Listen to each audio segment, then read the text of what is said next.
of course, told us last week it was 60,000 COVID deaths. Many people still questioning that, even though that was far above any number they had previously provided, everybody. Jim. Yeah, I just think their numbers can't be trusted. It's like, but the real question, though, is what will the real acceleration of the economy be off of this 3% number?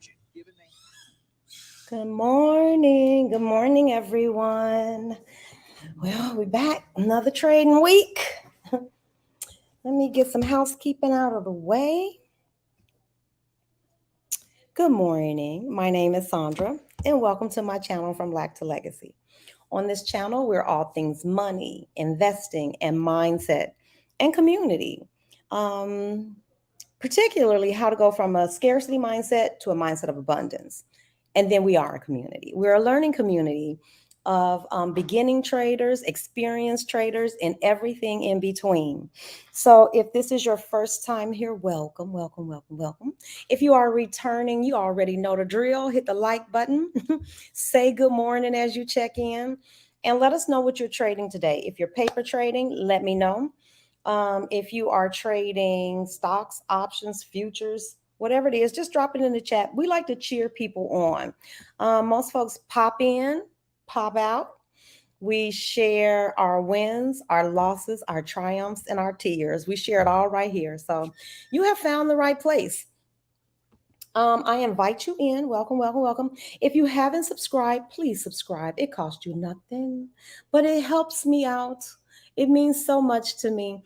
I am so grateful. We're on the road to 1,000 subscribers, and we're at 684.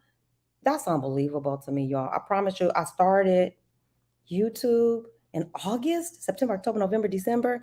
I'm talking about a little bit over 4 months. Morning, living my dream trading. So join us, hit the subscribe button. It costs you nothing, but it means the world to me. And while you're here checking me out, go over and check out my friend, Living My Dream Trading. He trades as well. He's a much more experienced trader. So you can come here, feel free to ask all the silly, simple questions because I do. I do it right here. And people are so kind. They answer, they help. They volunteer information, they hold your hand, they encourage you. So if that is appealing to you, you found you a place. But check out Living My Dream Trading because he's good. He does way more than we're practicing over here. We play, we laugh, we chat and talk.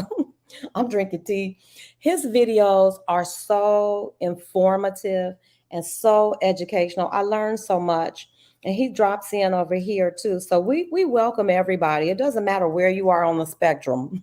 If you have never traded a day in your life, guess what? You found your people. If you've been trading for 20 years, guess what? We're a welcoming community. You are welcome here because we appreciate it when you share your expertise. So you all know how I do. I'm not going to talk too much this morning because I need to get over and check out my boo, QQQ, see what she's doing. I'm just going to be watching the market today to see. I got a feeling QQQ's trying to make a run for it. Looks like she keeps testing 280. Yeah, 280.50. So it looks like this might be our third retest. Let me check and make sure of 280.50. Yeah, she tried to tap it a couple of times. So I'm just going to be watching that. Are you kidding me? Living my dream trading. You all please get over there. He's not the only one. You all know who I love. I love him.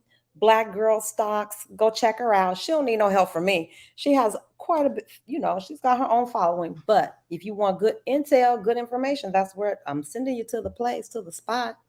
Y'all know my other boyfriend is Rainer Teo. He is a technical analysis. For me, he's the tech guru. So if you're starting out and you need to learn how to read charts and, candlesticks and all that stuff, of course, join us. Subscribe, and I will send you the free link to our Zoom study sessions that are happening on Wednesday. We do them every other Wednesday. Hey, Elle. Hey, everybody. Oh, you're in San Miguel? You should have told me that. I'm going to Guadalajara. I'm going to be so close to you. I'm coming to see you. Excellent call on 280/50. Needs to break and retest that area to go long. Yes. Yes. I'm learning. See, you teaching me. I am not just here chatting it up, drinking tea. I am learning, and I'm telling you, the people in this community are teaching me, and they're teaching me for free, you guys, freely. So everybody knows my spiel and how I got to this place. I started trading 4 months ago. So listen up. Do not take advice. Professional, you need professionals. Do not take financial advice from somebody on the internet who is telling you they've only been trading for 4 months. What I did was I just decided not to do it in private and not to do it behind closed doors. So I invited folks in, and I promise you it's the best decision I ever made. Because you know how you can be studying something and you know you don't know, but you're doing your best, you're moving along, you're making progress. It is so much better when you have 5 or 6 people around you. They say if you want to go fast, go alone. If you want to go far, go together. And so that's what I decided to do. I gathered up, a few people. It was me, Frank, Tara, and Sonia. We started trading right here in my kitchen. And it dawned on me that it was great having those people, but we didn't know any more than the other person sitting next to us. Good morning, C-Bar. We needed this community to help elevate us. And so thank you, thank you, thank you. I owe you guys. Thank you, thank you, thank you. Thank you, C-Bar. Thank you, L. Thank you, Living My Dream. Thank you, Frank, Tara. Anybody who joins this live, it edifies me. Whether we just share a chuckle or we're sharing real trade information.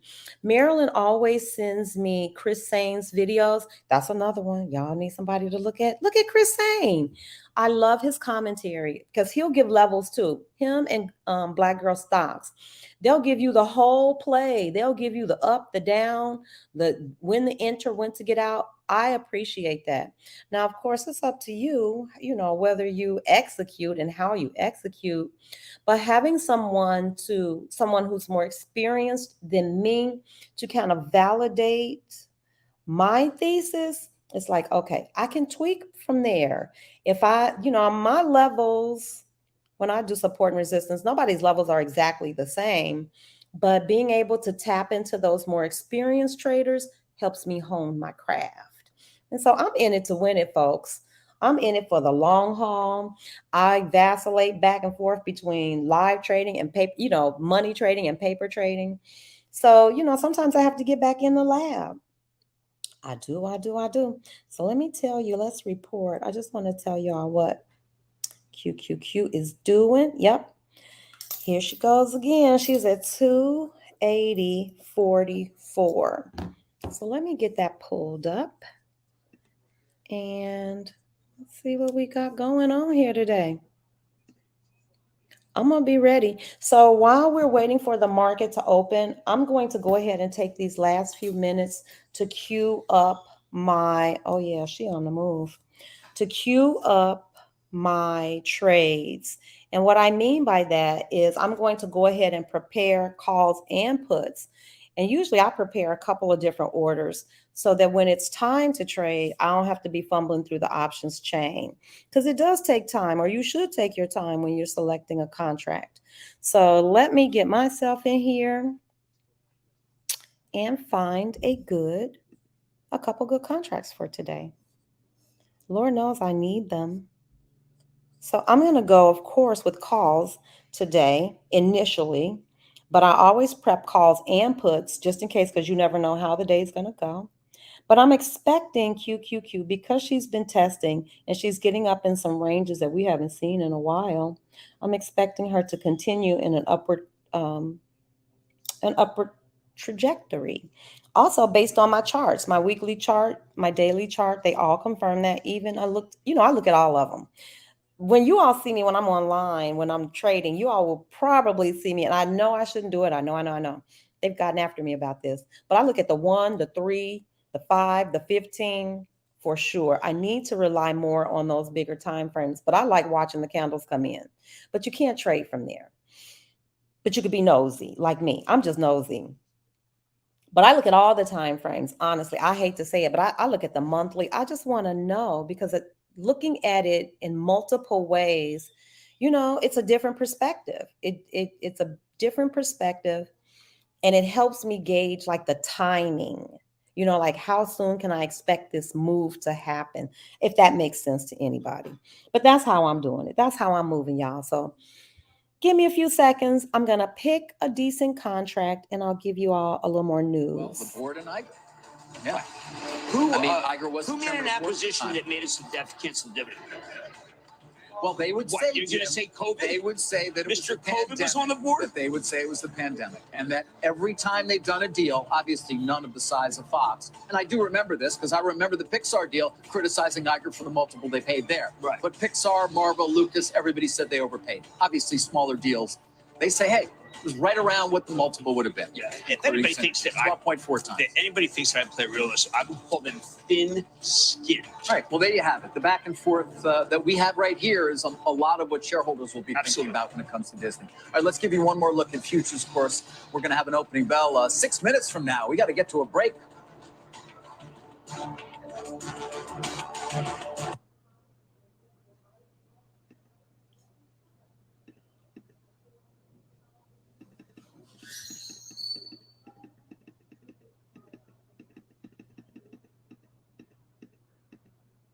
I'm setting up my tray again, or my template again, because I think I deleted it. So I'm just going to set it up again. And I'm so grateful. Again, I learned that right here in this community. Someone was kind enough. I think C-Bar, Frank, there are so many people who have helped me. Where do you start? So if I don't say someone's name, please don't hold it against me, because my memory, you all come on now. Don't let this face fool you. I'm no spring chicken. So I'm just selecting my contracts ahead of time. And I would certainly advise that. It's just, it makes it a little less stressful. Yeah, just a wee bit. I think I'm only going to get 2 contracts today. I'll add something later. So normally I don't buy a lot of contracts because, I'm still learning. I usually buy 2 or 3, never 1, because 1, once, if you're in the deal and you want to get out, you don't have anything left. I always like to leave a runner just in case for a little bit. So I always buy 2 or 3 contracts. And today is no different. I always set a tight stop too, because I'm, got to protect my capital.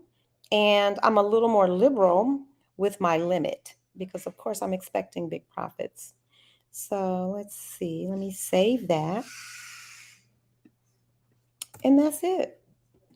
I'm going to get a call and a put. We got 3 minutes. I need to hurry up. This is 2. QQQ. Okay. I'm going to send, and I'm going to save that. I just want to peek over here. Make sure our money is intact. Okay, perfect. Okay, let's see what else we got down here. Got to empty my tray because I always have a lot of leftover junk from the previous trading session. So that's all I'm doing. Just a little housekeeping. Welcome, everybody. Welcome. I'm going to pick one more. I did my call, so now I'm going to pick a put. Stay with us. For today, just in case something jumps off. You just never know.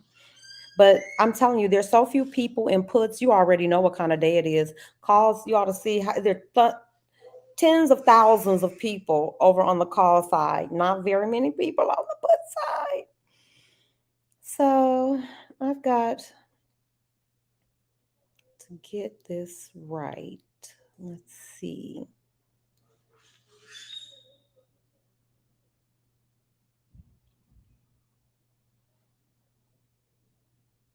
$280.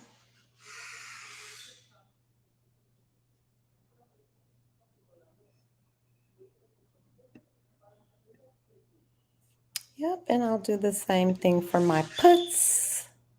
I'm going to go with I don't know. We'll see.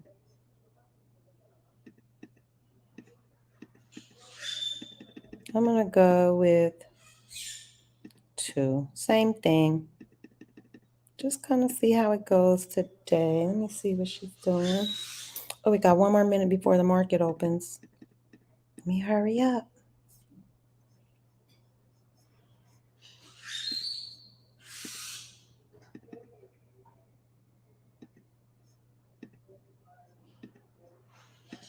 Oh, that's not what I wanted.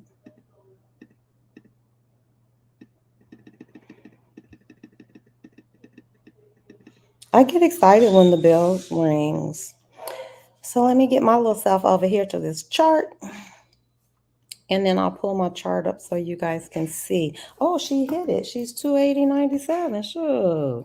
She got above. Oh, Lord. What a difference a moment makes. Let me get my stuff all queued up, y'all. QQQ is ready to roll. Hold tight. Y'all might not even see this screen for a second.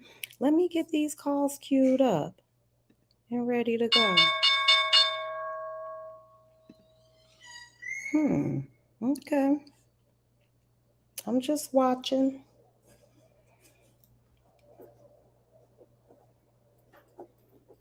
Just watching. Okay, so she started out at 2 pre-market. She was 280.97, and it looks like she's dropping. So let me go ahead and pull you guys in so you can see this chart.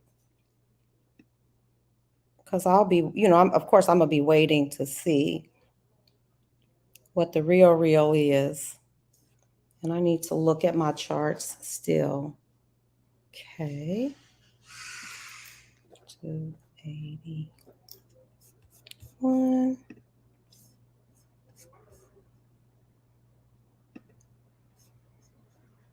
You're the applause building here at the New York Stock Exchange. We're going to get an opening bell in 2, 1. There it is. Take a look at the real-time exchange. Here's the big board. Providence Financial Services celebrating its 20th listing anniversary. Over at the NASDAQ Trade Web, operating marketplaces for rates, equities. And that was the morning bill. So she's over 280. She's right around the 281 mark. So we'll see. The 2 weeks we've had of trading thus far in the year, Jim. I think it's reasonable to think that we so-called flop and chop here. Y'all, I don't like having to wait on that limit thing. I don't like it. I never like that. I don't like it when it doesn't fill, especially when I'm trying to fill at the like right at support. Makes you feel like Yeah, that's not my favorite. 7% for small cap may be aberrant. But David, I still come back to the fact that there's a lot more to owning companies in a end of a tightening cycle than I think to say Mike Wilson is very negative. Yes. Staying negative. That's perhaps a dangerous thing. I want to talk about Tesla for a second. Sure. Tesla as well as Netflix. Netflix on Tesla the share rise. is starting up about 3+% this morning. This tells me that maybe Tesla's a little immunized from a piece like Tony Sacconaghi, where he says, how low could fiscal year 23 numbers go? He goes to 380, and could it be worse? I think that a lot of people feel, well, no kidding. No kidding. Why do you think Tesla's been so bad? I also think that when you push a negative story on Tesla, it's a sleeping giant now. I mean, you got to be worried that there might be a backlash. What do you mean when you say a sleeping giant? Well, I mean, yes, it's true they're cutting prices, but they have good margins. They have good margins. There's some people who talk about how it could bring down the whole industry. But that's a powerful thought, that EVs are no longer going to be so-called where the action is. I just don't want to bet against Tesla as much as you would. Whoa, So okay, I still would bet in favor of Netflix, even though it's up a lot, as there are multiple analysts saying, look, you haven't seen yet. Let's not finish the conversation on Tesla. You saw some of the market share numbers out of China as well. I mean, EVs now representing, is it as much as half of sales? The domestic... What, the NEO numbers, which are very good? The domestic manufacturers are doing quite well in the Chinese market. It's obviously a very important one for Tesla. And then I'd also just come back to that trial that we've talked about. It's going to begin, I believe, today. Right. in San Francisco. Okay, let me get up. That's Hey, a y'all. Hey, sturdy y'all. fought Hey, trial. hey, The Marilyn. question really Hey, is whether Frank. those Hey, tweets everybody. were material I'm in just some watching way because to I'm misleading expecting people. QQQ, according to This is my the charts, 2018 to, It's a you know, distraction have a from little the upward strategy. movement Funding today. secured And so that's what from I'm the Saudis, studying. but I don't it's know another what you guys are studying. Right. What are you Look, I guys think studying that today? when you But look that's at what I'm looking at. I'm Elon's looking been to doing see, over like, the what weekend, is she some of those doing? polls Which about way how we to going today? change, Twitter. I like it. I've always felt that the big users of Twitter have been completely ignored. Tesla's, David, maybe it's just a car company. That's the thing. That's a car company, so therefore it doesn't deserve anywhere near the not the multiple, but the market capitalization. And that's the charge being leveled. But how about the 280. fact that the long Yeah, knives for she's Apple, Tesla, struggling, the like stock's around up? What does that 280, say? over 50. 4%. What does that say? And now it's obviously got a decent gain for the year. Still well below that of GM and Ford, which have both had a nice start to the year. We'll see. Again, all We'll of see these what stocks were happens crushed today. last year. Tesla So more I'll be so, but watching. Ford and GM certainly did not have a good year in the stock market either. Did you see a tactical 80, positive 44, Evercore on 280, Apple 50. saying that they may guide up? That's not the theory that I Can was you using, guys and I see? think that that's Okay. important because Hey Apple y'all, has hey y'all. become So this one of the Wednesday, only we're doing a mega caps that's class left on that people are candlesticks, behind. candlestick Witness the patterns, Microsoft support, downgrade. resistance, and Look trend what lines. just Is there happened. anybody? I Guggenheim's should have asked the downgrade of guys Microsoft to or a sell. CBAR, anybody. Is there Savage. anyone Price who target wants is to below. As you present expect to sell to be. They have a $212 price on target. Wednesday? They don't necessarily expect To Microsoft want to take miss one of those numbers, but they may topics, disappoint investors candlesticks, nevertheless. trend For lines, both, support and second quarter of resistance. If 23 anybody and wants to guidance for the present, year is what they please say. let me know because Greater I love exposure to the hear small, somebody else's medium-sized market than any perspective. other name in our I mean, I coverage can universe. do. Small and I'm medium-sized probably. I businesses could do typically support fare and worse than larger resistance. enterprises I could in a probably do macro candlesticks. slowdown. Trend lines are That not moves my on from thing. there, Jim. So if somebody wants to I'll defer jump to you on in, whether that would be that's any helpful. real If not, I'll take it on. You know, I will. The actual notion of what I'll Coogan give and I it a was shot. talking I'll about was a try workday it. hold to sell, and I thought that Neil Bush represented himself well today, but neither here nor there. Z scale going by the hold. I think these are all of a piece. This is the decline and fall of enterprise software. And you're seeing it, by the way, in some of the holdings of banks. They also invest in enterprise software. Enterprise software is being valued now as something that turns out to be not as great when you don't have new companies. This is also the long knives for Salesforce. Mark Benioff talking about how many huge number of trees going fast. I want the trees going fast at Salesforce, and obviously I'm a backer of Salesforce, but I do feel that okay, and then I'll bring you guys. I'll share this other screen. Let's see. More related to Mark take Rosalie that does do off. an interview He with will, Sarah and from he'll Davos, where he does talk about. I want him to be less share my other political, screen with more you about guys. the trees. You want the trees. I gave Mark for his birthday. I bought 20,000 trees in Oregon. I want to come back to Microsoft for a minute. Not the downgrade today, but Hey, they're going to be girl. incorporating AI. Satya Nadella said in an interview with the Journal, I think, but from Davos, in Azure, in all of their different offerings. Meant nothing. We haven't been talking that much about this. You all should be able to see QQQ. Yeah, that 280.50 is giving her the Obviously, there are efforts blues. underway at other companies, such as Alphabet, one would imagine, when it comes to AI, about things that we are not really as aware of, but perhaps are equal to, if not exceeding, what's been done. This is not Alexa. Play Beethoven's Fifth piano concerto, which they can't get. But Microsoft, this is an important relationship. They script the fourth. And the Journal reporting about the possibility of them investing, or maybe some others reporting $10 billion. Well, I mean, have you used it? I mean, it's a little funny. I tried yesterday and it was busy. Did you get a poem about Good morning, Brenda. Good morning. Good. I'm glad you're looking at your chart. Yes. Got your email. Yay. Thank you, Marilyn. Thank you so much. I don't even know how it goes. I don't know if you got to have some special control or whatever it is, but I think at this point, as the group keeps growing, we may need a moderator, you guys. So we haven't had the you basically can be trolls come in and drop. Well, yeah, last week they did. The dirty talking trolls came in, but I caught them. And I think I had blocked them and they tried to come back in and they couldn't get in. So, but yeah, you want to keep an eye out.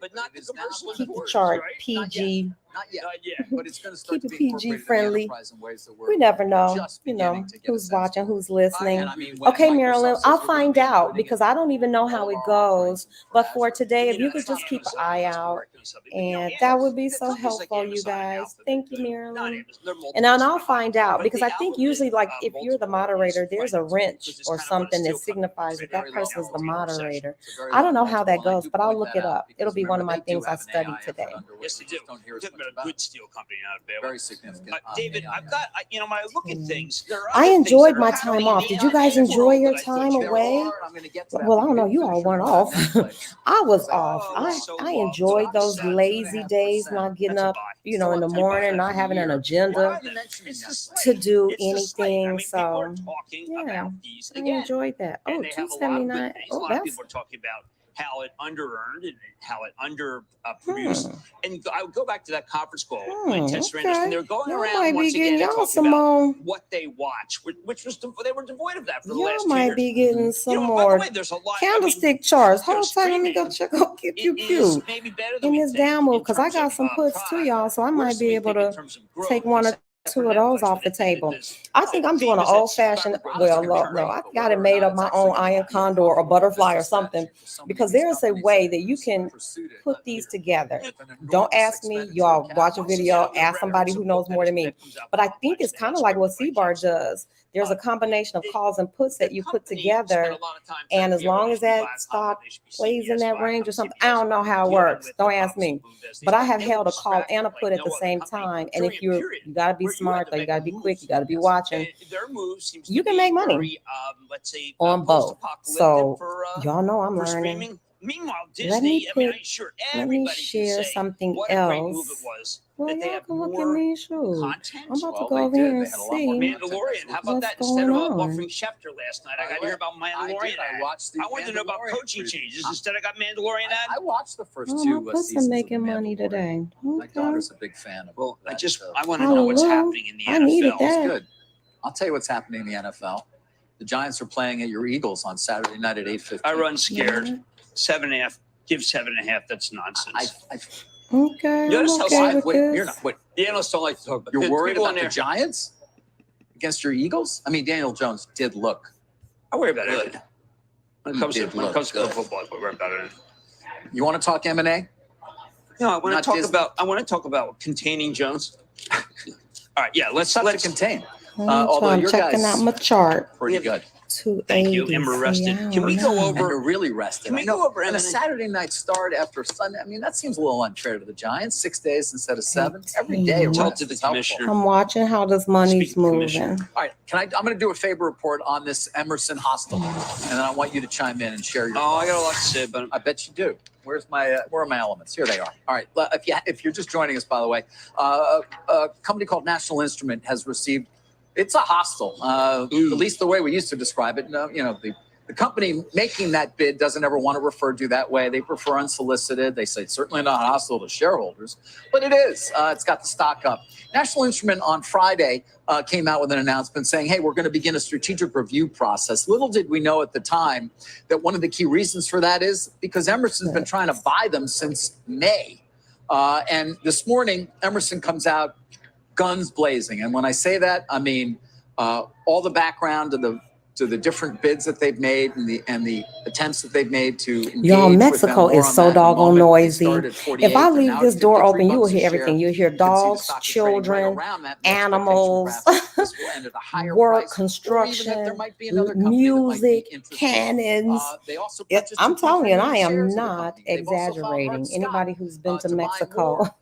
They've also knows said, Mexico's hey, in just their- loud. this is one of their Mexico's last very, letters very, in very, November. very We're loud. going to come after a couple of your board seats. So Why not?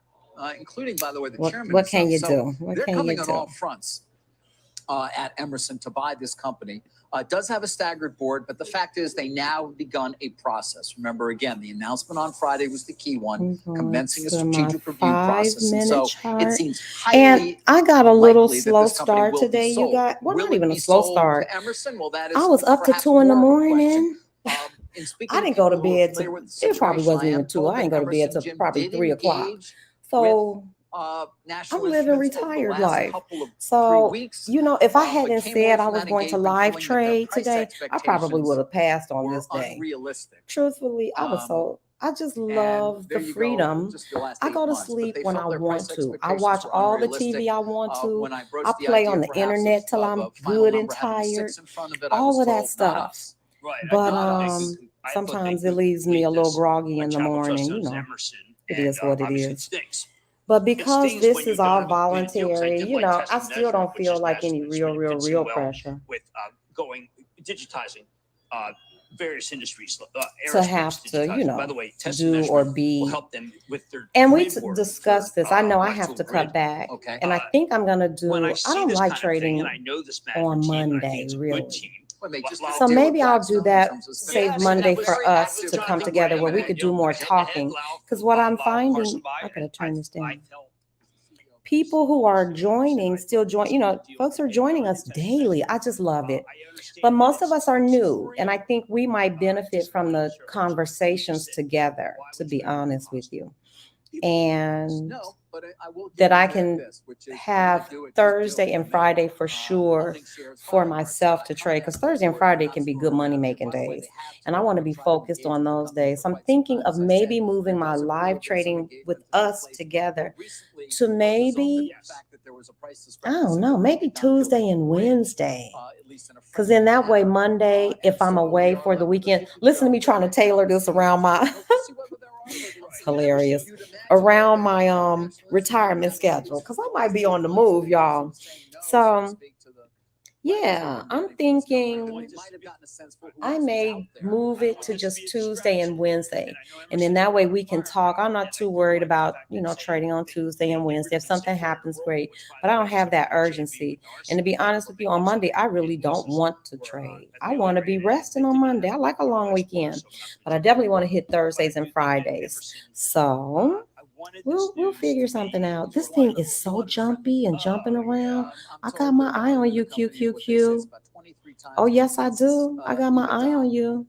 She's jumping up now because 2023 consensus EBITDA. This is so interesting. I hope you all find it as interesting as I find it. She's at 280.67. And then I'll pull this back in because in my mind, I have to see the chart and look at it and formulate in my mind, like, how am I going to be moving with my contracts? So I'm learning too that I am so focused on making sure that I connect with you guys and I'm giving you some value, but I need to make sure I'm watching this money. So I can't do both. I'm not that good. I can't do both. So I have to focus on this, and then I will kind of recap for you guys what I'm doing. I think that works best because that toggling back and forth, it wrecks me. It really does. It's not the healthiest thing for me. So I'm learning, y'all. I'm learning to carve out and create some boundaries with this whole YouTube thing, because who knew? I tell everybody when I turned it on, when I started this, I swear to goodness, I told Sonia, and you all please go check out my dear travel sister, Sonia Unapologetic, on her channel. She's got journals and all kinds of merch. But I forgot what I was going to tell you all. I don't know. Anyway, I'm just happy to be here. I'm happy that you all are here. Oh, that's what I was going to say. I really thought I would just be talking to the screen. Yeah, I figured I'd turn it on. It would give me practice because everybody knows I have anxiety. I don't like to talk publicly. Can you believe a teacher taught for 30 years and I don't like to talk publicly? No, I don't like to talk. It just depends on the crowd because kids are so loving and so forgiving. That was a cakewalk. That was not like even talking in public, talking in front of kids. So that was easy. Talking to children, that was the easy part. But talking in front of adults or, presenting something, I naturally have a bit of anxiety. And so when I started the channel, I thought I'd be talking to myself. I was like, I'm cool with that. Because who knew that anybody else would be interested in learning to trade? I just didn't know any other women who were interested. I didn't know men. I only knew a few people, period, men or women, that were into what I was into. And so to turn this thing on and to have people tune in and listen, and man, that thing blows my mind every time, and it is not lost on me. It is not lost on me. I take that thing very seriously, especially if I'm trying to help. I want my help to be help. I want it to be helpful. So thank you to everybody who has scheduled a call with me to set up your Thinkorswim. Y'all, that stuff makes my day. It absolutely makes my day. So we had a couple calls this weekend. Bumpy and I worked together. Brenda and I worked together. TJ. It was a good weekend. It was a really great weekend. So thank you. Thank you guys, because you're supporting me in that way too. So I appreciate it. If you are interested, if you're trading and you're just getting started, hey, welcome to the club. That's us. And you've tried to install your Thinkorswim and you tried to put on all your indicators and you run into some trouble, hit me up. That's what I do. It's what I do. And I love doing it because it's really more, it's like chatting with a friend while you're getting something done. Because I'm pretty sure Brenda and I probably talk way more than we work. Marilyn and I are like that too.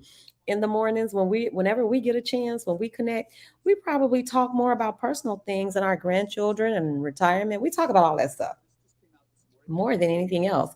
So it is a combination of, it's like trading with your friends. And that was exactly what I set out to create. And it's exactly what we have. And so I'm really proud of that. So thank you guys. Thank you for being the most, the biggest part of it, because I could literally be sitting here talking to myself. I could literally be sitting here.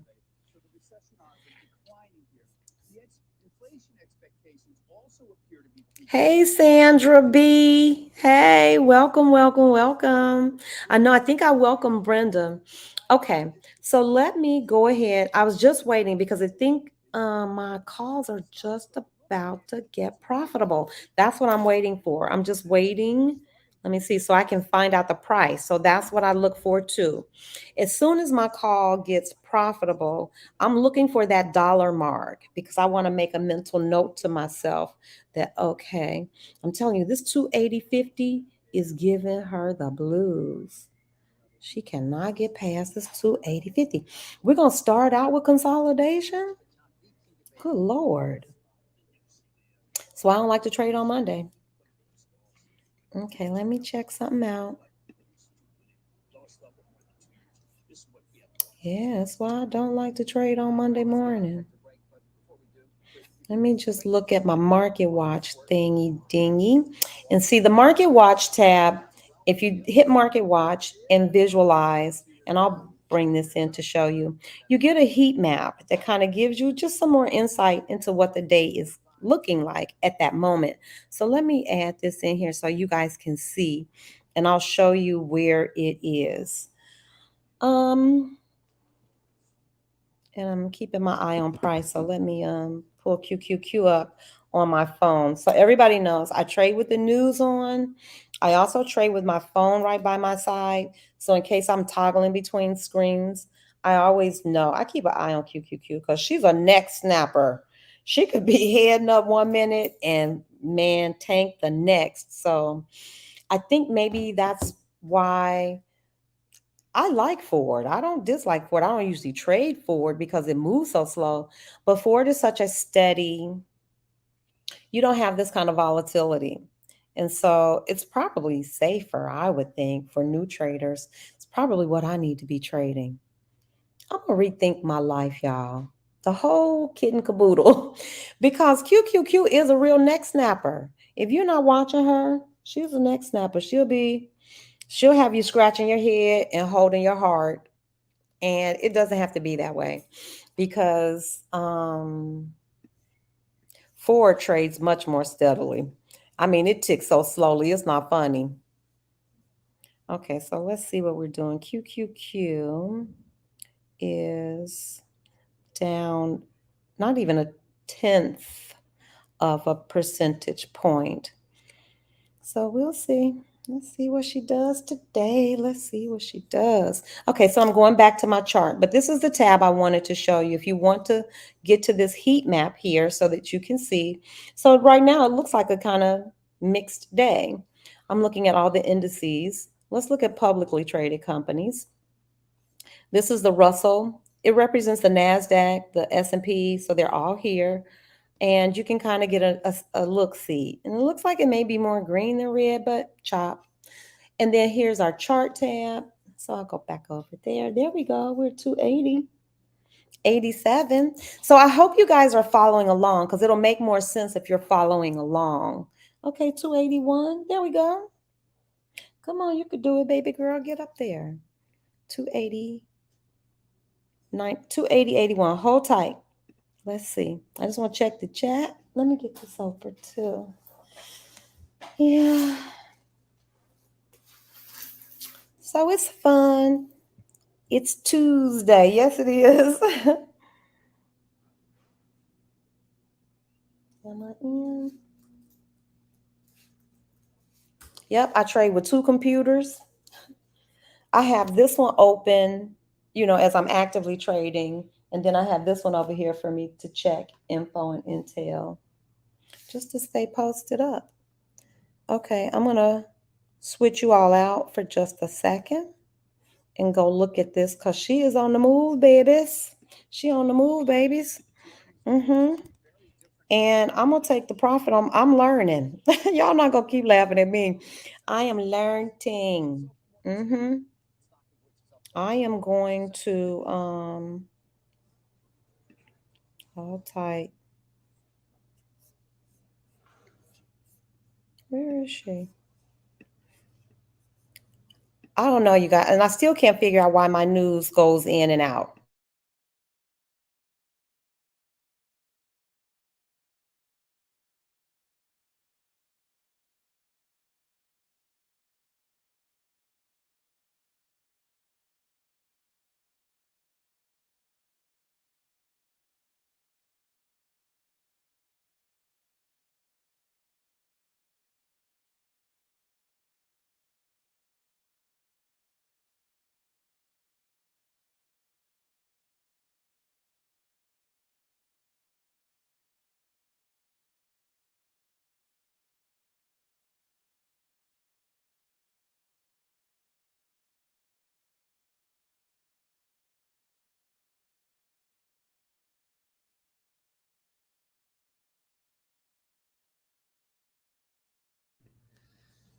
Hey, Sandra. Hey, y'all. It blows me away. We need a team name. Yes, we do. Money making traders, girl. We are money making traders. Yes, we do. We need to get some merch too. We need some t-shirts and some hats, some money making traders. That's what we need. But I like Chris Haynes. Chris Haynes' thing says, when they sleep, we eat. When they something, we pounce. I can't remember, but it's cute. It's really cute. So yeah. Y'all be thinking about it. I'm all about a t-shirt and a hat. You should have said that earlier.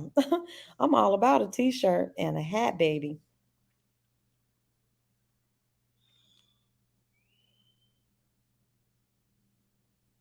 Okay. I'm hoping for a real nice, easy green day today. That's what I'm looking for. So I got to manage. You all know I bought two puts last week. And so they don't expire until the 20th. So I'm just chilling with those because I don't know what's going to happen. But I don't want them to get too out of control, too deep in the hole. So I may be taking some losses on those, y'all. I don't know. But hopefully, if these calls make more money, that's how it is. I'm just trying to make the balance sheet, the P&L, wind up in the plus column. Long as the P&L winds up green, I don't care how you get it done. I don't care if you do it with calls or puts, a combination of the two. Just get to the positive. Let's get to the green. And so let me check on these calls. I'll tell you. My calls, where are we? I will tell you the price that they get profitable at. Where are we? Around 281.10 is where my calls get profitable. We're about 15 cents.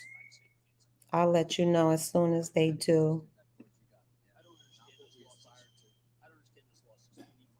Okay, the calls are profitable. Halamaloo. Yeah, so it's 281.06. Yeah, I brought right in at 281. So as long as we stay above 281 for today, and I'm pretty sure it's looking like it. But at some point I'll opt out. I'll pull out. It just depends on what the day looks like. So that's how I play it. It just depends on what the day looks like. Look at it, setting a new high, 281.46. Yeah. I still got to do some watching over here, though, you guys. I promise you I'll bring you in just a second, but I need to keep an eye on this. I need to keep an eye on those two puts just in case I need to dump one. Because I don't want them out. I don't want them making money or losing money while my calls are, making money. I need it to be somewhat in balance. So let's see. That's what I'm looking at. Okay, so we're at 281. If we get above 25, that's a good sign. And it looks like it. QQQ wants to, this is what I think. I don't know. These are the musings of a novice trader. I think she wants to go up. That's what my charts say. My charts say. And then I'll show you what I mean by the chart, what the charts say. Give me 5 minutes. I want to see if I'm ready to dump these doggone these puts. I want to make sure these charts have the calls have a good footing. That's the kind of day we're looking at. I'm looking at my market watch. And it's still so early. To be honest with you, the best advice, and this is just a piece of advice, an experienced trader, I heard him say this, and somebody had to test it. He said that if you bought, I want to say, I don't remember if he said a call or a put, but he said if you invested in, I think it was SPY, the same amount every day. He said, wait till 10 o'clock or 11 o'clock, see which way the market is going, make your purchase, hold it. He said, don't hold anything overnight, hold it till the end of the day. He said, if you do that every day that the market is open, every day the market is open, you play SPY straight, whatever way you think, do that. He said, some days are going to be winners, some days are going to be losers. If you do that every day and invest the same amount every day, you will come out on top. I believe that because in good years, let me back that up. Let me reel that back. But in a good year, I get it. But you will basically mirror whatever the performance of SPY was. So if SPY has an up year, these last years, this don't count. Everything since the pandemic, it doesn't count because nobody was prepared for that. But let's say in a bull market, back when things were great, there were some years when things were great. Okay, I'm checking, y'all. I'm just checking. I'm gonna get y'all back in here. Okay. Okay. Calls are doing good. Calls are doing really good. Oh, yes. We almost up to 282. Hold tight, y'all, folks. I got to make some changes over here. Hold tight. Hold tight. Hold tight. Because calls are doing pretty good. So I'm going to sell one of those puts just because I need to get out of it. Okay, this is a put. I don't want it losing more than my calls are making. So I need my calls to be doing the lion's share of the work today because it's going to be that kind of day. Oh, yeah. They looking so sweet, y'all. Mm-hmm. Mm-hmm. I don't know who's doing what today, but we're up to 282.27. Shut your mouth. I'm gonna ride this pony out. We're gonna ride this pony out.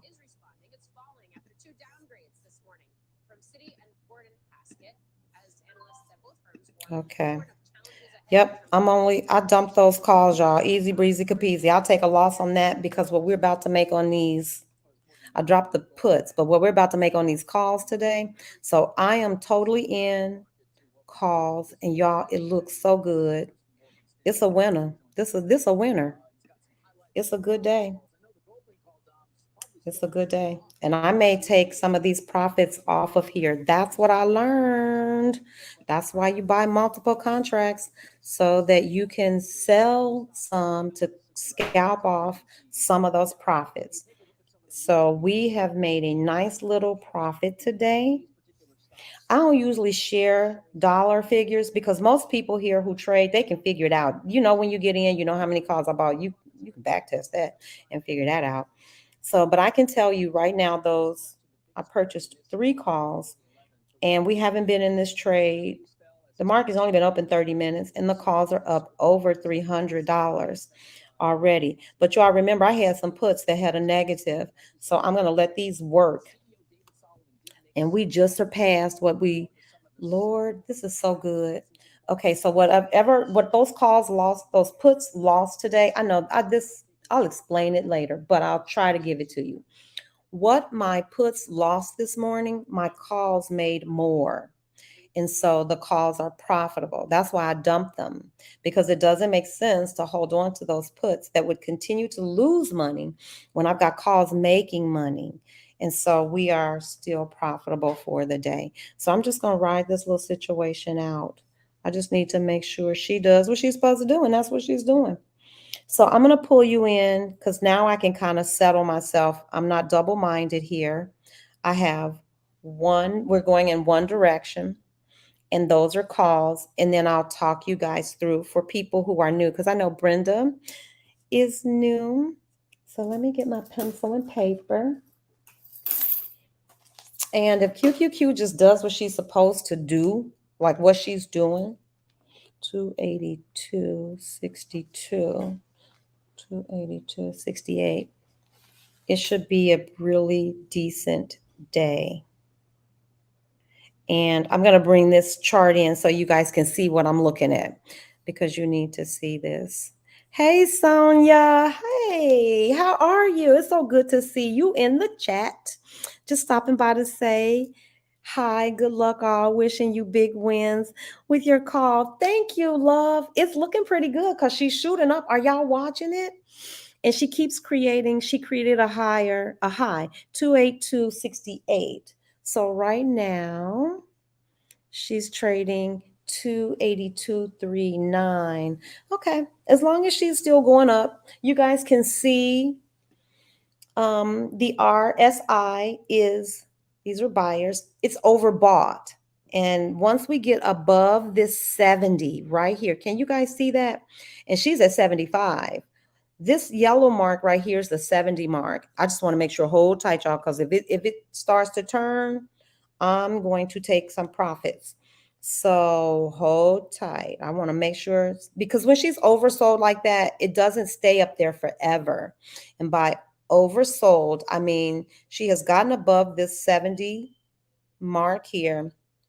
And you see this red indicator, this line is telling us that this stock is overbought. It's not going to stay up there. It's eventually going to come down. And that's why, sometimes I wish I just held on to the doggone puts, but I don't like that. I prefer to keep it simple. Let me just learn what I'm doing. Let me keep it simple. So 282, I'm watching. I want to make sure that if it gets ready to turn, I may take some of these profits. Yep. 282.31. So you guys don't forget, hit the like button. Don't forget to subscribe. We're on our way to 1,000 subscribers. At 1,000 subscribers and 4,000 watch hours, everybody knows you can become monetized. And so that's why it's so important, especially for new YouTubers. Those people who have hundreds of thousands of followers, those people aren't concerned about you really liking, and they're not concerned about that. Of course, everybody wants to grow. But it's really imperative for us being small YouTubers to at least get to that threshold. Because right now, everything you're doing is basically, this is volunteer work. I just share with the group. It's not until you reach 1,000 subscribers and 4,000 watch hours. So guess what, you guys? We're getting the watch hours because we're here every day. I'm getting the watch hours because I'm here with you guys. And so thank you for that, for joining me, because I would just be here talking to myself if you all weren't here with me. So, okay, she's having a little bit of trouble at 282, which doesn't surprise me. This is very typical of QQQ. And what I expect to see is that when she's oversold like that, it has to come down. So it has to retrace a little because she's not going to stay up there. But she can come down a little, like get a little relief and continue right on. Or she can hit a wall, like hit a level and reject and come right all the way back down. It's you just have to watch. So let me just, while she seems to be idling at 282, trying to see if she's going to get back to 282.50. Let me just, hold on, I need to pull up. I want to pull up YouTube over here so I can keep an eye on the chat. This is where I monitor the chat on another computer. It just makes it easier for me to see. I can make it nice and big. Okay. It's not so bad on my old eyeballs.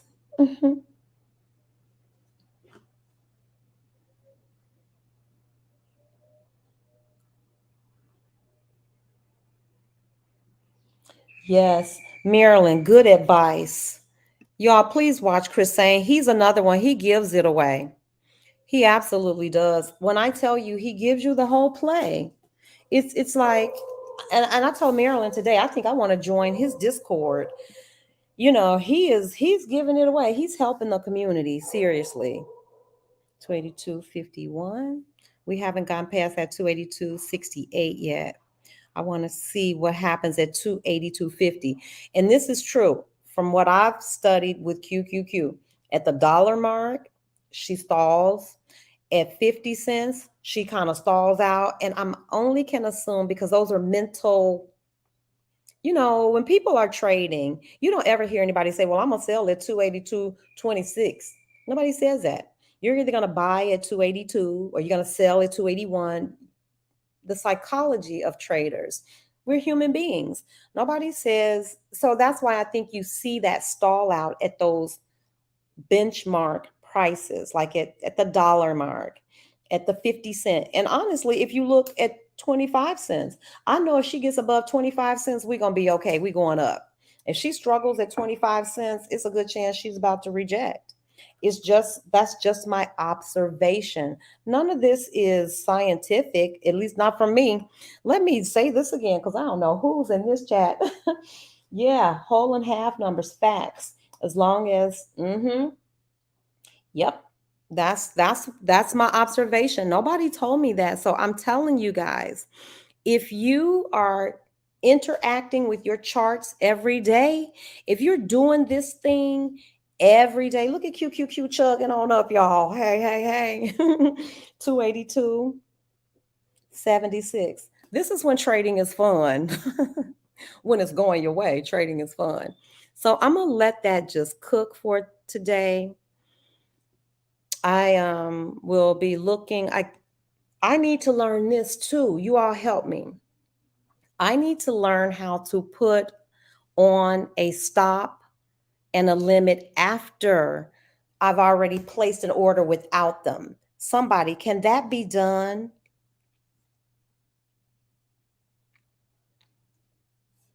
Oh, okay, wait a minute. See, this is why I'm telling you, this is why you need friends. This is why you need your buddies. C-Bar. Oh no, Miss Vice, you've been in there? Okay. He's not in there often. It's mainly the other experts that give guidance. I don't care who it is. Is it good guidance? Have you made money with them? Because he doesn't have to be in there, y'all, because he gives it away on the video. He does a YouTube video. I don't know how Marilyn must have her notification set for him because I don't, and I need to. Oh, come on, y'all. 282, 78, new high, 272. I'm sorry, 282.78. Where are we? Okay, QQQ, do your thing. So I just want to know if he is,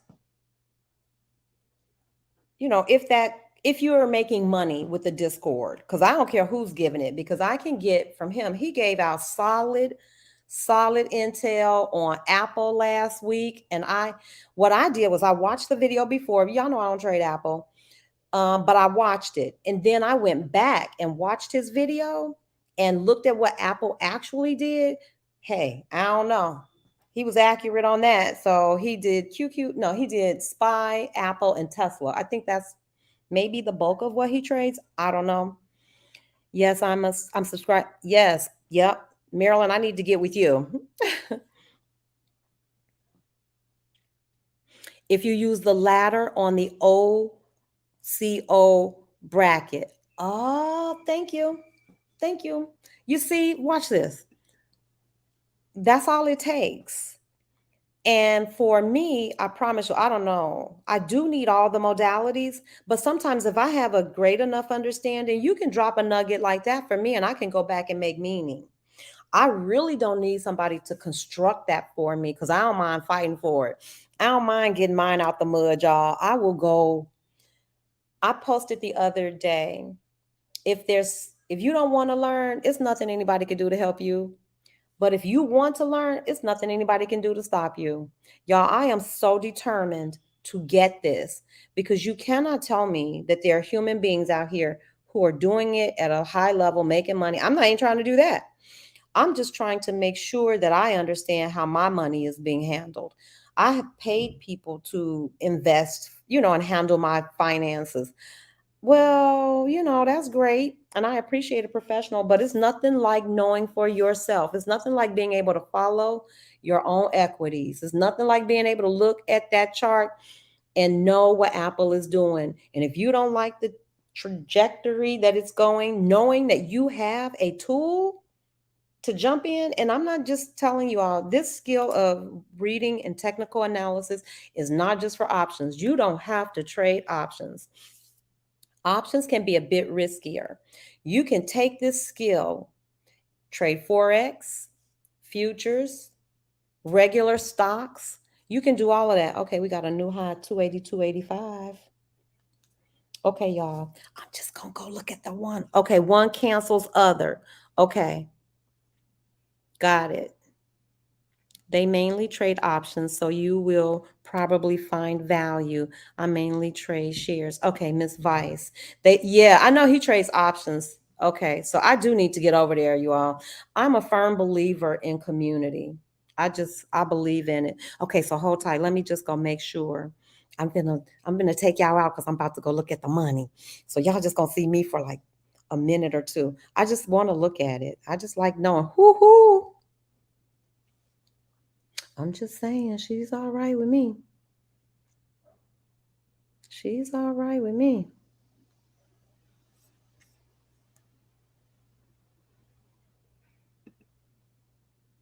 Mm-hmm. Okay. I'll bring you guys back in. I'm gonna look at my market watch. Oh, she's going green, folks. She's going green. It's up $1.30. Okay, so everybody, and I'll show you what I'm talking about. Let me pull you guys back in. For those people who are really, really new, you can see my watch list, and I'm just watching. I have Tesla, Apple, I think it's Broadcom, QQQ, SPY, IWM, Ford, Meta, Amazon. I'm going to put Pepsi in my chart because Pepsi is one of the top holdings. Do I have Costco in here? Costco is a top holding in QQQ. And I put those in there because if they're all doing great and going green, and y'all look at Tesla, up $7. Lord, why don't I trade Tesla? Somebody be smarter than me. I should really give QQQ up, to be honest with you guys. I'm be honest. I think I am. I'm going to either trade Ford or Tesla because Ford, number one, is calmer. I should just be trading Ford with my friends. And Tesla just moves. I don't think Tesla is nearly as volatile as QQQ. I don't think so. I don't know. I have to study it again. I stopped. I would trade Tesla shares, the stock shares, when Tesla could move $20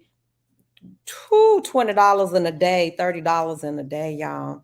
I had made some good money off of Tesla. I'm just telling the people. I made good money off of Tesla. I sure did. Yeah, I did. That's all I'm gonna say about that. But in my if you look over here at this watch list, let me get back over to the chart so I can keep track of her price. Long as she doesn't go below 282, we are okay. 282.50 will probably hold. I need to get my support and resistance lines back on. I was doing some trainings this weekend, and so I have to take my stuff off, to show how to put it on. So I took my support and resistance lines off, and I'll put those back on. But I got my crew here. They keep me posted on what the levels are. Yes. Is Tesla very volatile? Yeah, okay. Well, say no more. I don't need nothing else that's volatile. That's volatile. Chris and his wife retired in their 30s. Don't you love it? I love smart people. Hey, BB. Welcome, welcome, welcome. Just add more to your leaning young or old. Just my opinion. Just add more to my Tesla is very volatile. Chris talks my simple language as, yeah, he does. He makes it so simple, and I appreciate that. But I'm going to tell you all who else I really appreciate. I appreciate TD Ameritrades. I know C-Bar said I need to get a affiliate link because it's not that I'm even singing their praises. It works. Y'all, I'm telling you, it works. It's free. If this is your first time here, please let me tell you why you should be here. Number one, because I want to hook you up with all the free resources before you go spend money. And I'm telling you, it was so clear to me that this is viable and it makes sense. I told y'all the story. We were all sitting here trading.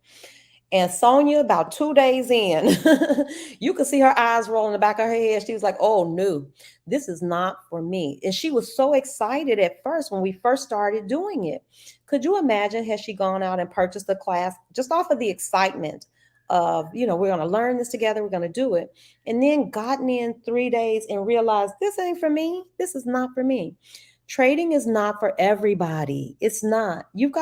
I think you got to love some part of money management because it does test you. It's going to test you.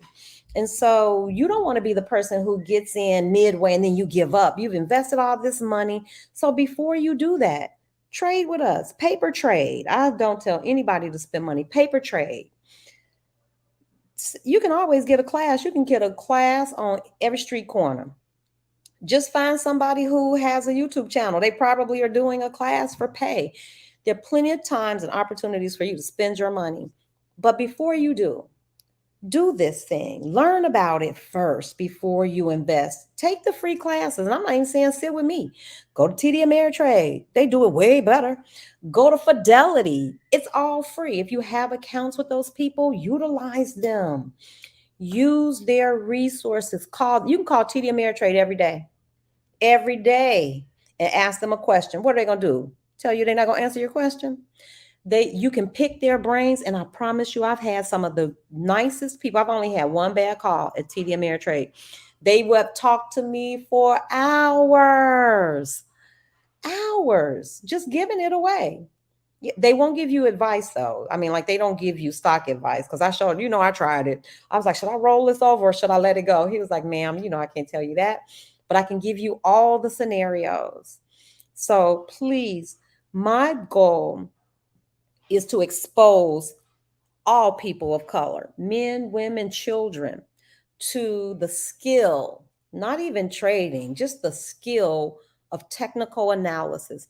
You need to be able to read this chart because what it does is now you are a partner in your financial planning. Yes, take a class, take a paid professional class. Yes, I would never tell anybody don't invest in yourself. Now, let's be clear. I would never tell anybody don't pay a professional money manager. Come on, folks. But you know how sometimes you need an accountant to watch your accountant? You could be your own eyeballs. Oh, no, you're not going to just tell me anything. I need to see, I need to see some profits and losses. I need to see how this money is going. And you can do that. You can become a partner in managing your own money if you can read charts, if you just stay abreast. And what it has done for me is not only am I learning the skill with y'all, we're learning the skill together.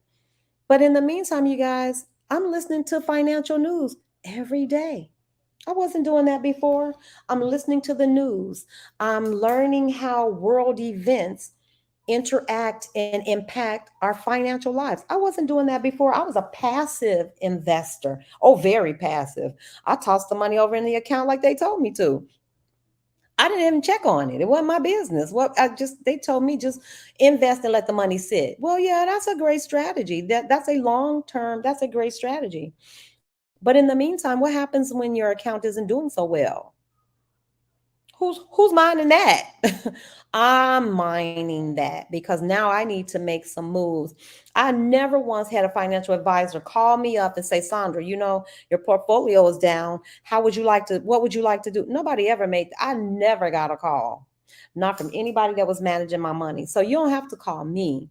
I'm going to be co-managing with you. I'm going to be looking over your shoulder. And I'm telling you all, if you're a good steward over a few pennies, in my experience, the universe will trust you with dollars, but you got to be able to manage the pennies first. So when I said my channel is about mindset, because y'all, I'm a late bloomer. I'm talking money talk to you all now, but I didn't grow up with this. Nobody in my house talked about money. Nobody in my, that was the culture. Nobody talked about that. Money was taboo. You don't talk about folks' money. Well, we do.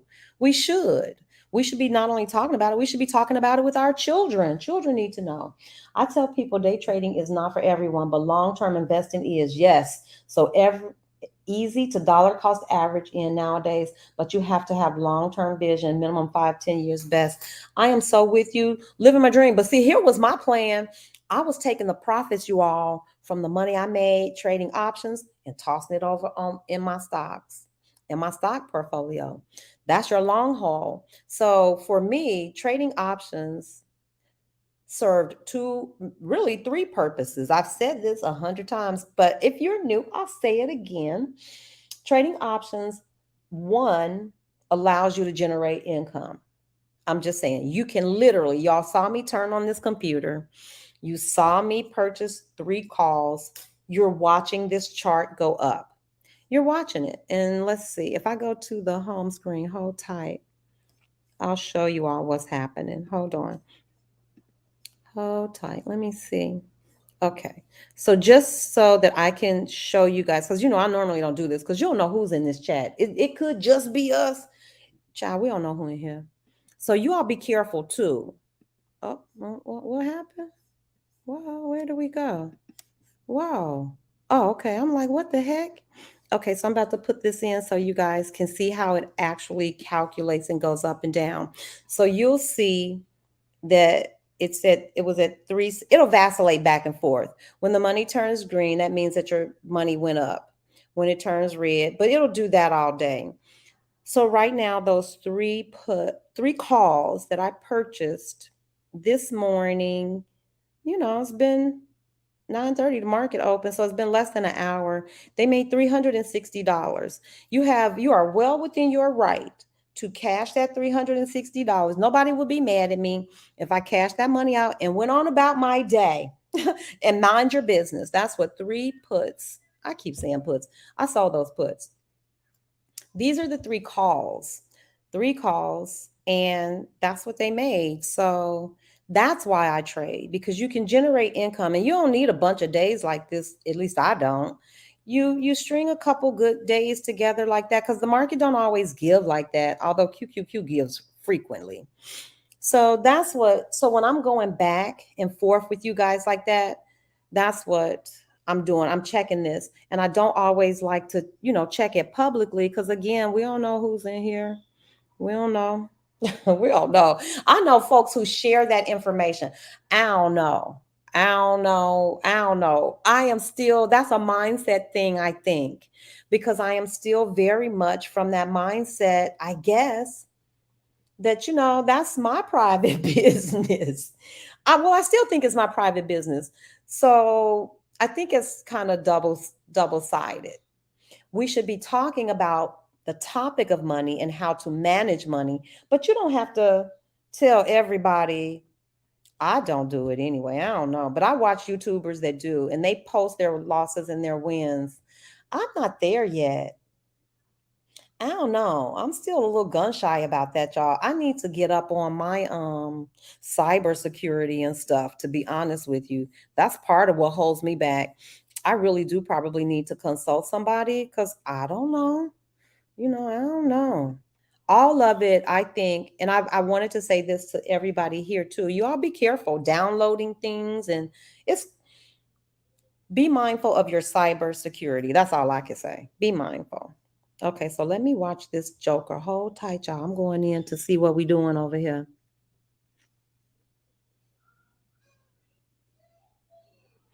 I'm gonna tell you something. I'm noticing a jumpiness that I don't normally.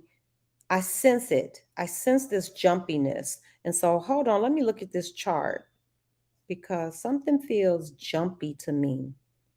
And I've traded QQQ long enough. I can feel her jumping. Yeah, I feel it. Hold tight. She's about to do this 9 to 13 to the 50 run. I felt it. Let me pull y'all back in so I can show you what I'm talking about. And I promise you, this is a straight up move. It's a play. It works. Look at this. This is the 9, the 13. And here's the 50. This is the 9-day, 13-day moving average. This is the 50-day moving average. And when they're running close like this, I promise you, if you see this thing starting to drop, she will try to shimmy right on down to this mark right here. She'll sure try to pull it. So now at this time, because she's done this nice little run up, and y'all see this little consolidating thing.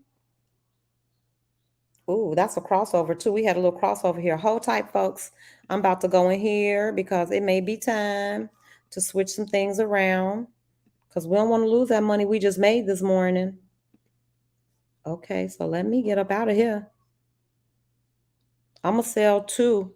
I'll leave 1 runner. That's my move. I'm taking the bulk of the profits though. Sorry, folks, I gotta go. And then we can always buy some more later. Let me just look at this. To be honest, hold on. Because that's how I get in trouble too, moving too quickly. I'm going to look at this chart and we're going to see if it justifies that. That's the real truth because you can go up and down, up and down. So here's how I stop myself from doing something crazy. I go back to my daily chart. What does my daily chart say? Look at my daily chart and I'm going to share it with y'all because the daily chart definitely says stay the course. So let me pull you back in. Yes. Marilyn says, be careful with your cybersecurity. Y'all, I'm telling you. Yes, you cannot just trust everybody, and I'm careful. And 2, because I'm not as knowledgeable about tech things. I don't know what that is. That you don't want to inadvertently expose yourself to some danger on the internet. So be mindful, be mindful. Let me see where she is. 280, 204. Hold tight, peeps. Hold tight, hold tight. I am seriously about to go back in here. Okay, hold on. But my daily chart, that's what I was trying to show you. The daily chart. Let me stop. This daily chart says stay the course. And why does it say stay the course? You can see on my daily chart, QQQ is trading above the 9, the 13, and the 50. And she's got some room to run because this is my 200-day average sitting at 295 and she's right at 281, 282. You can see we had some good volume this morning. I'm sorry. This is right here. I need to slow down. I really do.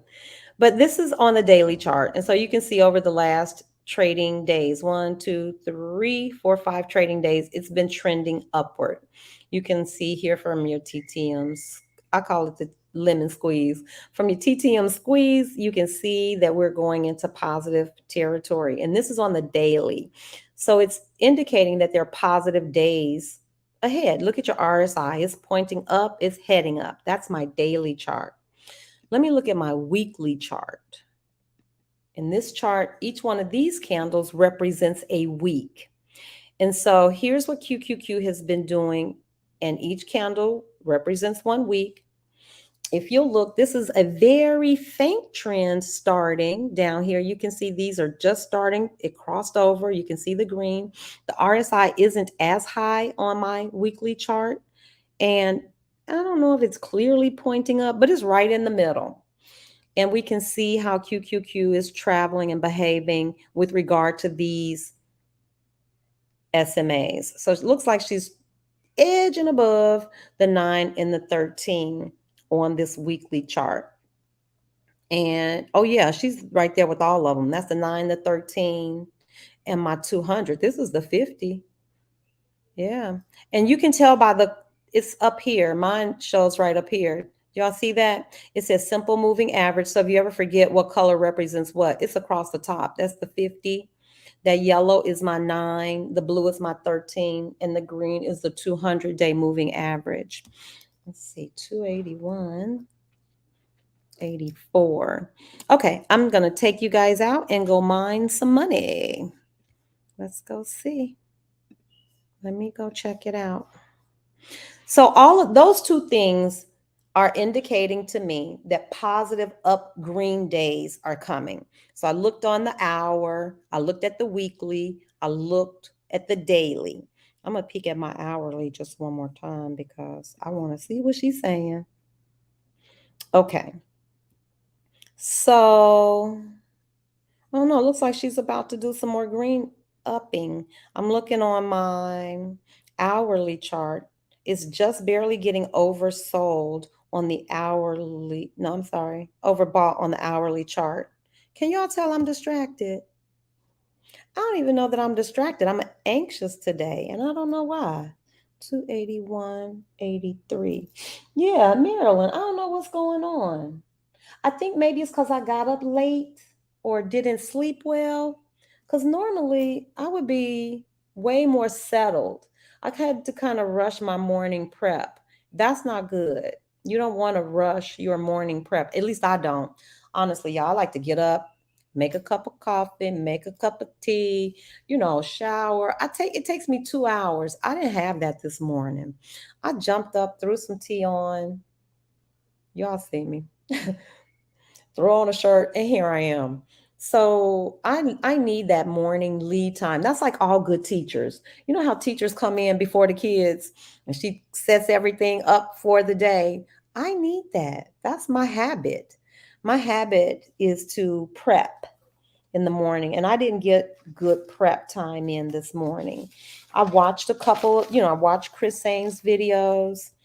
I looked at the charts. I kind of studied QQQ, where she had been. But I really didn't get that hour or two where you get to meditate. I didn't light a candle. I didn't do it in my rituals. And that stuff, I think it matters. For me, I like having a candle. I like having tea. It's a whole vibe.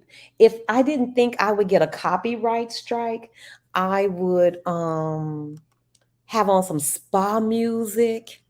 See, I don't know how that works. If it's already published on YouTube, I wonder if I could.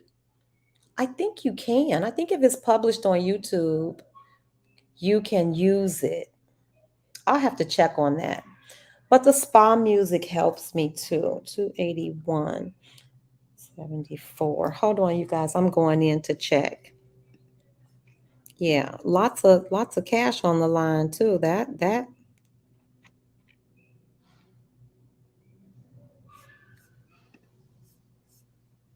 Yeah, I'm a hold tight, even though she's going through this down thing. I think ultimately the day is going to be positive. It's going to be green. And I'm going to just go over to my market watch and look and see. Ooh, I got to get some news on because they might be telling us something we need to know.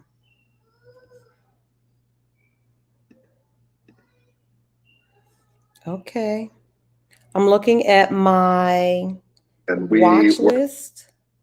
Energy drink consumers. Over Tesla's the years, up. being a big advocate of Pepsi going to the is gym up. and trying to remain as healthy as we Apple, possibly can. Costco, There was Spy, a but not up as much as they were before. I just wasn't sure exactly what I was drinking, and I was getting a little tired of the proprietary blends in the energy drink. So we decided to make our own, and we Hmm. decided to make sure that our lead foot was transparency, and that we like to say, if it's not on the can, then you won't see it in the can.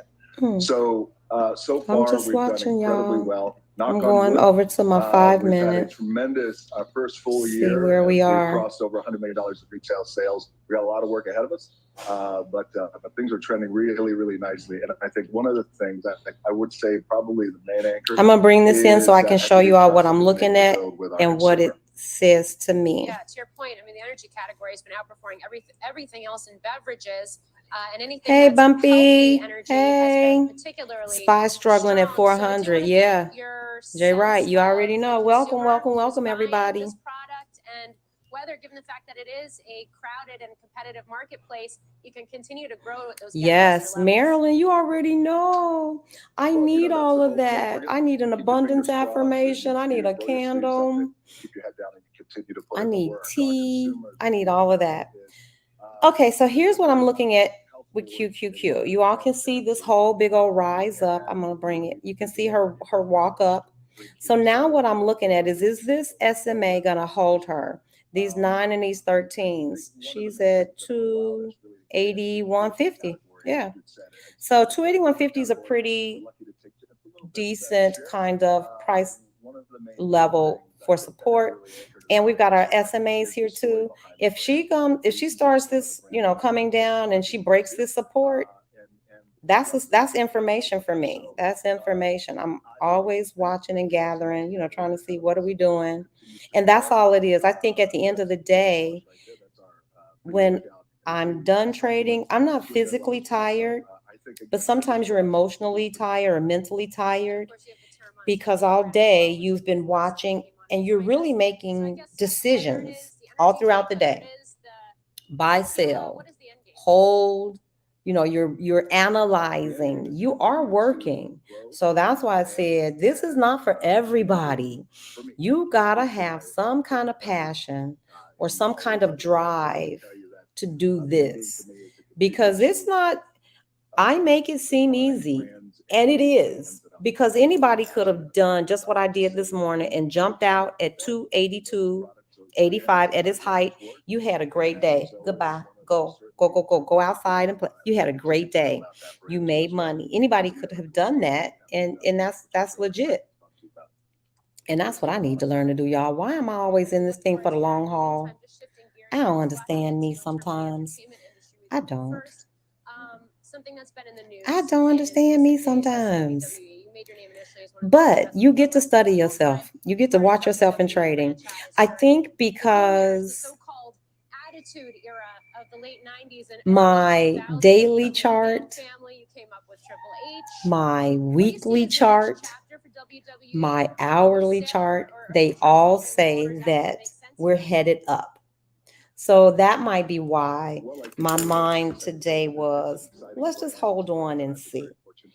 See if we can get her above, back up to 282. What was our high? I'm looking for 283 today. If we can get up to 283. So we'll see. I need to work on getting out of trades quicker or just making that decision, because I will watch. But here's what you want to see. This right here. You see these one step, step, step, step. This is a great move. This has been going on 5, 10, 15, 20 minutes. You want to see a lot of those strong together. Look at these. This is volume. And you can see that the sellers are clearly in control. And the sellers have been in control for 5, 10, 15, 20 minutes. Doesn't mean buyers aren't present. They're present. They just got overwhelmed. Ooh, look at that. What did I tell y'all? The 9, the 13 to the 50. I'm expecting that 50 to hold her. But that's a move. That's a move right there. The 9, the 13 to the 50. I would hope that this would reject off of there. And we'll see what happens. We'll see. Look at the buying pressure coming in. Y'all see that wick? You see that wick? Buyers are coming in. That's what that means. As you see, so the buyers are in there fighting, because I would imagine maybe 280 280.50 is somebody's buy price, or 280 is somebody's buy price when it gets there. So this is really a market. You got to think like that. There are buyers and sellers. Whoa, look at that. Come on, baby cakes. That's 280.50. I'm telling you, that 280.50 is a pretty strong support. And we've got this is the 50-day moving average. This is our 200-day moving average. And those also can serve sometime as support or resistance. So now I always invite the people who are in the chat. If you hear me say something, they know what to do. If you hear me say something, they are so kind about redirecting. I try not to speak about things that I'm not sure about. That's why if I seem tentative, or if there are things I don't touch, I don't talk about stuff I don't know about. I'll be the first person to refer you to a video, another resource. But candlesticks, that's my thing. I've watched them for just months on end, hours and hours and hours and hours and hours, and watching QQQ for hours and hours and hours. So I get to know her. So let me show you what we're looking at here. Here's what we call a crossover. Y'all see that? Where the blue was on top, this blue line was on top, and the yellow was on the bottom, as long as she was climbing up. This could be a sell signal for some people. Like, oh, it's about to cross over. I'm about to bail. But you can see that as it crossed over, now look, these reds are coming in, but she had already been in a downtrend, which is kind of why I like the TTM squeeze. I think it's an earlier indicator, because right here, this color change, this TTM is letting me know, wait a minute, trend change, and this is going down. So a full 2 candles before this red pops up, my TTM is saying, whoa, like right about here was when the TTM picked up on, okay, we are changing, trend changing. So I like having this TTM, because for me, it feels like it's a faster indicator, like it'll clue you in a little quicker. If you were just looking at this, if you're just looking at the MACD, you wouldn't really, well, you could see it up top, but if you were just looking at your MACD doesn't indicate a trend change until right here. Well, that's a little late. That's 3 candles into the downtrend. So I like using these in conjunction with my RSI, because my RSI helps me know. We knew that she wasn't going to stay up there long. She has to come down and she'll go back up. That's my hope, is that all day long she'll just, she'll come down, get a little relief, and take herself right back up there. So we'll see. We will see. But did you all see how that turned red just as quick as it was green? Lord, $73, y'all. Oh my gosh. So you just have to go with the flow. So this is Market Watch. This, I have over here, like all my watch lists, the indices, public traded companies, and then some personal things that I follow. So I use this to kind of just get a glance, but honestly, looking over here at my chart helps too. I can look over here and see, okay, Tesla's still positive, but remember, she was up like $7. She's only up $6 now. So yeah, all of these are bits of information that I use to just kind of inform my trading. But I love what Chris Sain said too. Trade less. Just trade less. Pick one good quality trade for the day and roll with that one good quality trade. Now, that's not to say you can't trade, you can do anything you like. But I've heard some sound advice. And that one piece about waiting until the market settles down. Don't jump in at amateur hour. They call that first half hour of the day amateur hour. At least the first 15 minutes where the scalpers are. They call it amateur hour. Wait till 10 o'clock. Heck, if nothing's really popping off, wait till 11. If nothing pops off at all, wait till tomorrow. Wait till the next day. So that was a good piece of advice. Wait, let the market settle down, then jump in. And I love what Chris Sain said. Don't overtrade. It's so easy to overtrade. It's so easy. I'm guilty. I've done it. I try not to, but it's one of those things. I have a whole list of things that I'm going to be working on. And let's go look at this chart, and you'll see how price rejected off of this 50-day moving average. It came right down to it. I told y'all it goes from the 9, the 13 to the 50. That's a legit move. If there's enough space in between it and that move happens, you can certainly take that, play it, make money, cash out. Once she hits that 50, what does she do? Bounce back up. And so as long as these are separated like this and they aren't consolidating, because when it's consolidation, all of those 4 SMAs, many times you'll get at least 3 of them together. That 200 might be an outlier, but generally when consolidation happens, you'll see either all of your SMAs there. Sometimes you'll see 3.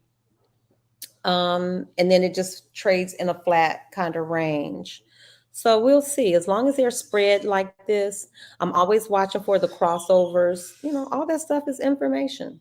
I'm looking at the direction of my RSI. Do you see how she came down, hit, and looks like she's pivoting back up now? It's pointing up, and this value will increase as well. So it just went from 51, 57.73, 51.08, 50.97. So you can watch this value right here for your RSI to see if your RSI is increasing or if it's decreasing. So again, here's RSI. If it's overbought, it's above 70. If it's been oversold, it's under 30. And on mine, when it hits this line, it turns blue at the bottom, right? Like it turned red to indicate that it is oversold. My color down here, it'll turn blue when it's overbought. So it looks like she's going to do like a proper little reject off of this. And let's hope she bounces back up. We shall see. And you can also, if you're new, and I know so many of us are new, just watch the height. Watch the color change. This indicator is telling you everything you need to know. Look, it's increasing. It's getting taller. Well, look what happened. Look at this color change. And as they start to decrease, trend change, downward trend, same thing. I'm telling you, that's why I think if you are disciplined and well-trained, you can make money. Discipline is important, and discipline to me ties right into mindset. I can always tell there's some days when your mind, you shouldn't trade. If you are going through stuff, if you're distracted, you shouldn't trade. No, it's not good. You wouldn't make big life decisions if you weren't in a good mental space. That's what this is. This is your money. So don't make these kind of decisions if you're not in a good mental space. And that's another reason I can't do it every day, because y'all, I'm not in a good headspace every day. I'm not. Some days I'm distracted, and I'm going to be increasingly distracted, you guys, because soon and very soon I will be in a new city. Some of you know and some of you don't. So I will, just for security's sake, once I get settled, I'll be reporting to you guys like where I'll be and, how I'm moving. But, real folks move in silence. So I'm just letting you guys know. Probably within the next couple of weeks or so, there will be a change of venue. And I'll be sharing all of that stuff with you guys. So you'll see a little change. I'll have some different content on too, because I'll, of course, video, film that, and share all that stuff too. So let's see. QQQ is at 281. Where did we start out this morning? We started out at 280.74.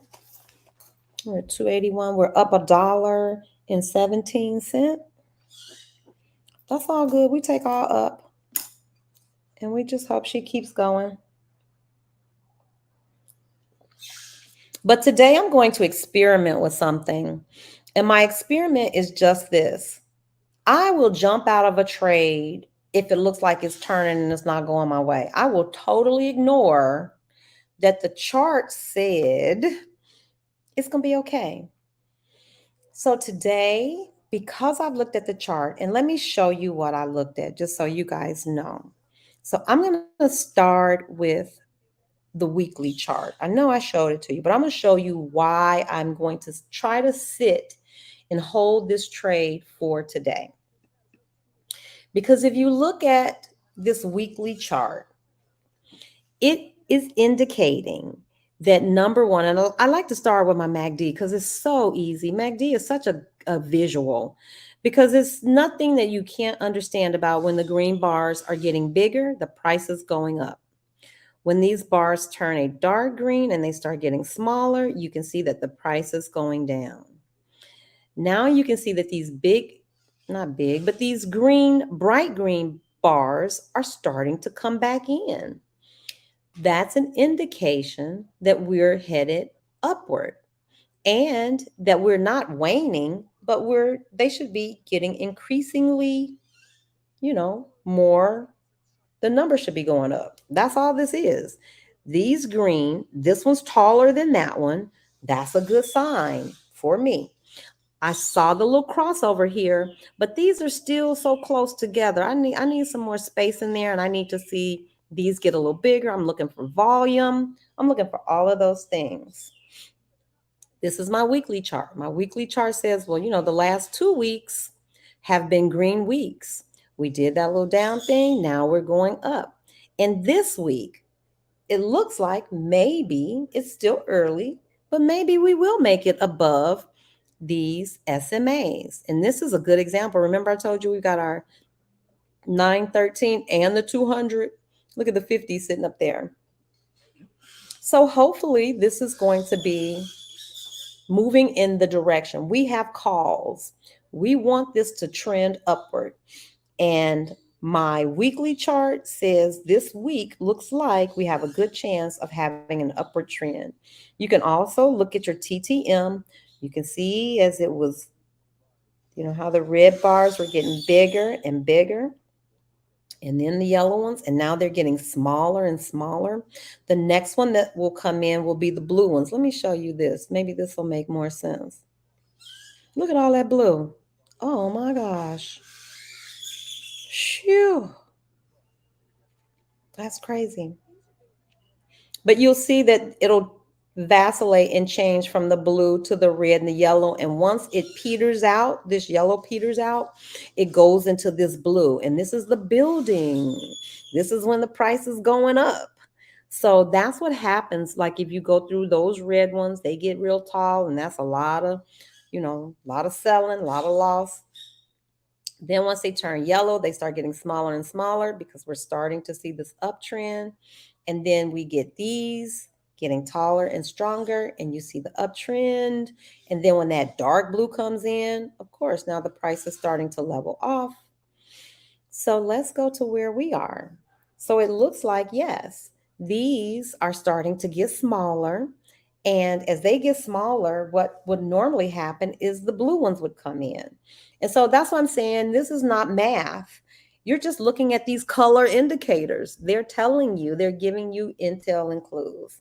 So that's what my weekly says. Now, the only thing, I looked at this weekly earlier. I would write down what my RSI is and just monitor that to see if it's going up or down.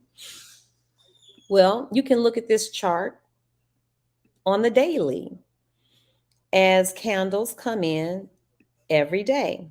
And so here's what it looked like over, say, move this out the way, since December the 12th, let's say for the last month. This is what we had. We had a bunch of down days. We had some up ones in there, but really it was way more down days. We got underneath all those moving averages. And now it looks like we're trending up.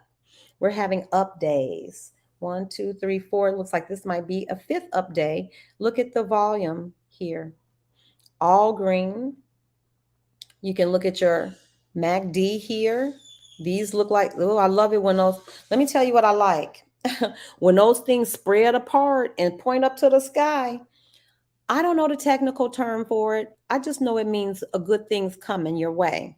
When you see these green bars get taller, they're growing. This is the upward trend.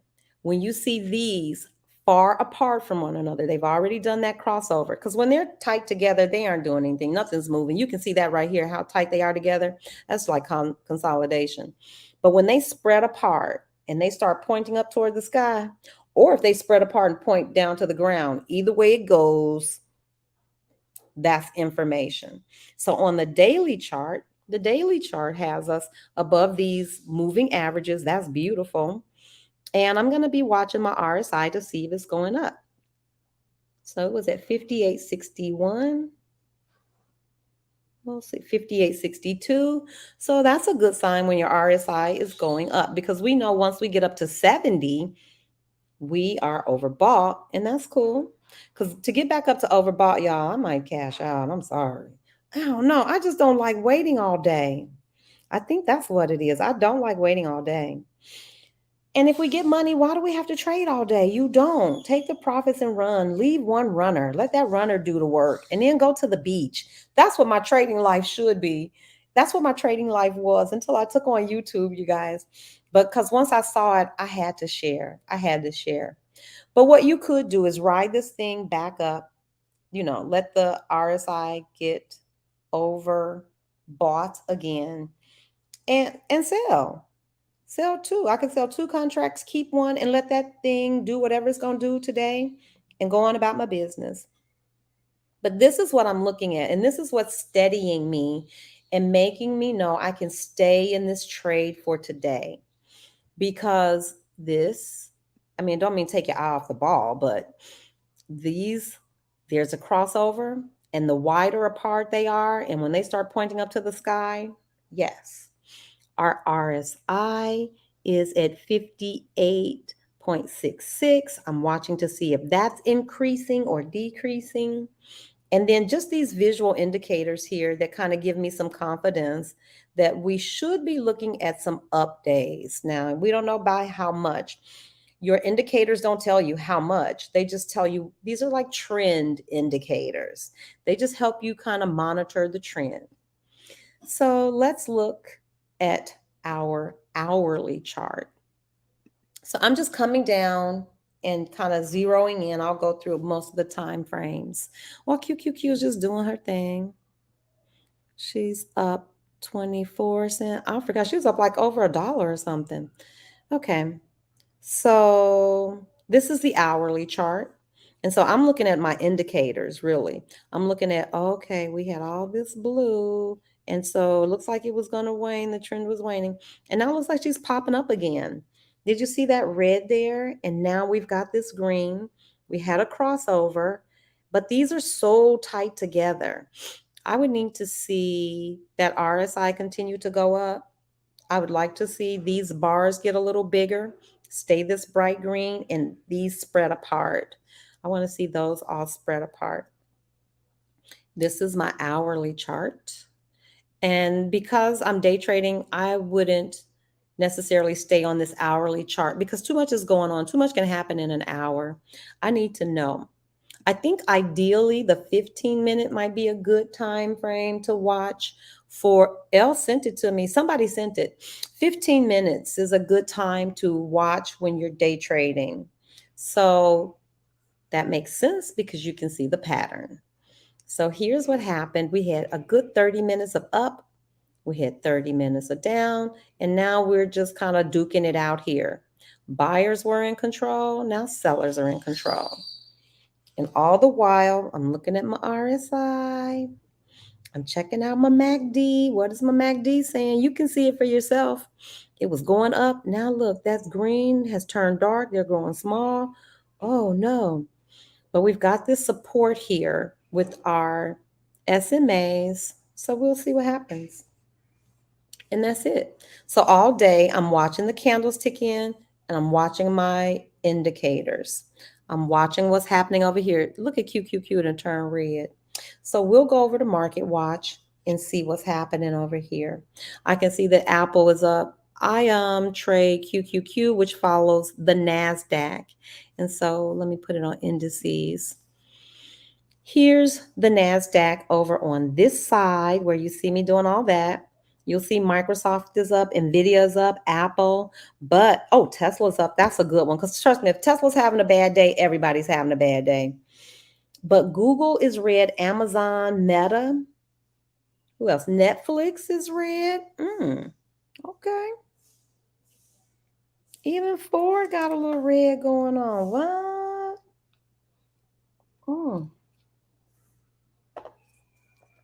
We'll see.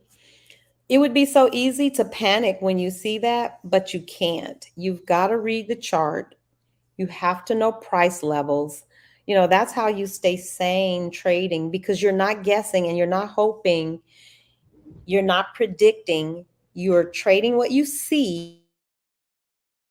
Best, you've got to look out. You got to look in, you've got to pull out. And so my posse's been helping me and reminding me, look out, pull out. Make sure that you are, looking at the whole picture. That's why you shouldn't really trade, or you shouldn't really be looking down on the one. It just keeps you anxious. The 15, at best, I would say the 5 minute. The 5 minute, you can see patterns on the 5 minute too. I like the 5, to be honest. I like the 5 better than the 15 because you can actually see. You can see those stair steps. You can see this. You can see how it keeps testing this 50-day moving average. Lord, don't you dare break out. Don't break down. So right now, this is serving as support. You see how they bounce on it? It's sitting on it. It's sitting on it. It's it in these wicks. But every time they try, there's buying pressure. And you know there's buying pressure because the buyers are pushing the price back up. And that's why we have these wicks. So as long as we've got this buying pressure in these little teeny tiny bodies, but still it's noteworthy that she has had a whole lot of trouble right here. And that's 280.59, basically 280.50. She has not been able to break that support at 280.50.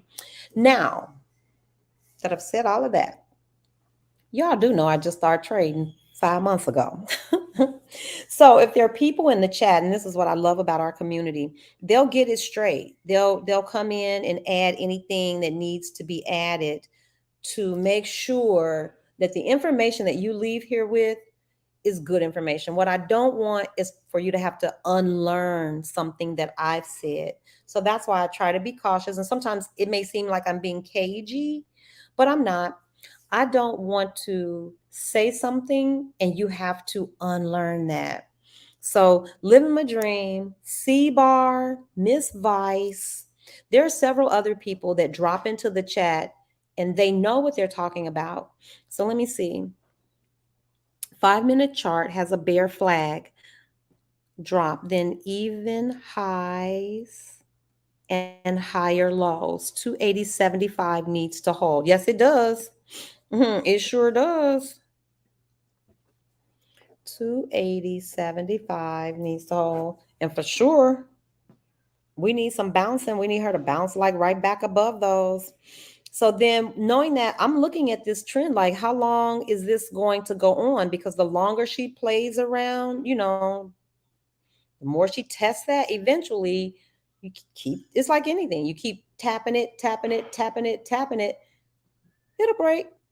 So we don't want structure to break here because we got calls. We want structure to hold, and we'll see. We'll see what happens. So it's just a waiting game. Oh, shoot. Did we get down to below 280.50? Oh, Lord. Oh, Lord. 280.44.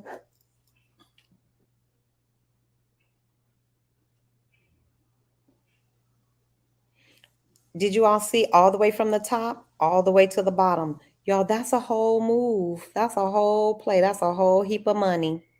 Because let's see, we can actually see what the price was. What she went from all the way down here, 282, all the way down, almost $2. That was almost a $2 move. Just like she made that move up.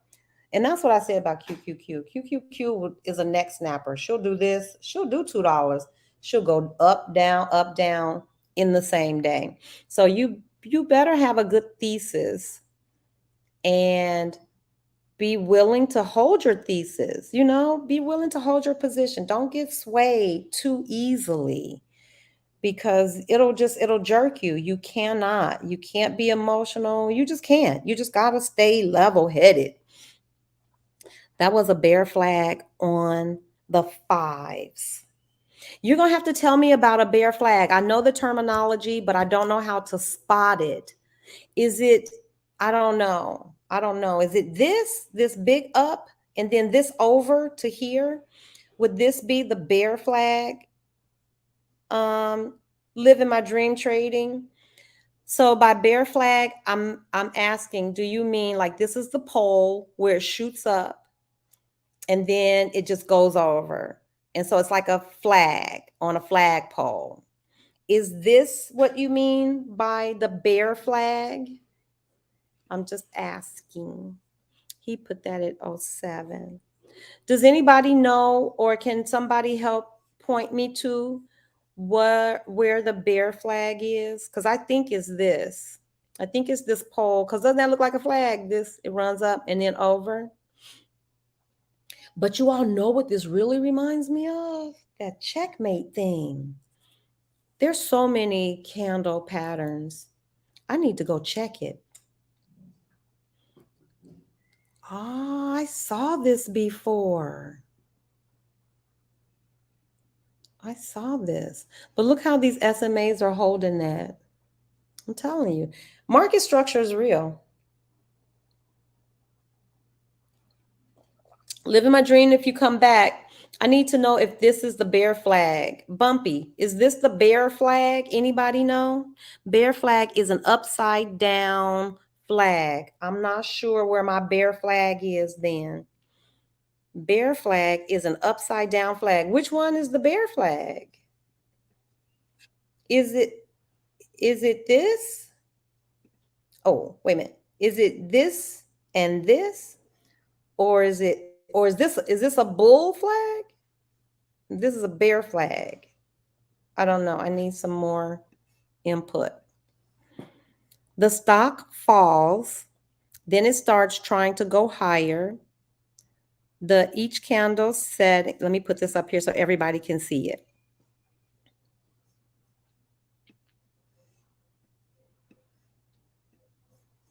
Okay. Because I'm not sure. And I need that. That's some candle pattern work that we need to do, you guys. I do, because that's not even anything complicated. You need to know. And so when I say to you all, y'all can come here and let your questions rip, let them rip. Because these guys here really, nobody makes anybody feel bad. Because you would think that if you've been trading, you should know what a bear flag is or a bull flag. I know what the words are, but I don't really know how to identify them. So I'm going to look. It says the stock falls, then it starts trying to go higher. Each candle setting even highs, higher highs, even highs, but the lows move higher. When the next candle breaks the previous low, that triggers. Ooh, I'm going to have to study that. I'm going to have to study that because I don't know what that means.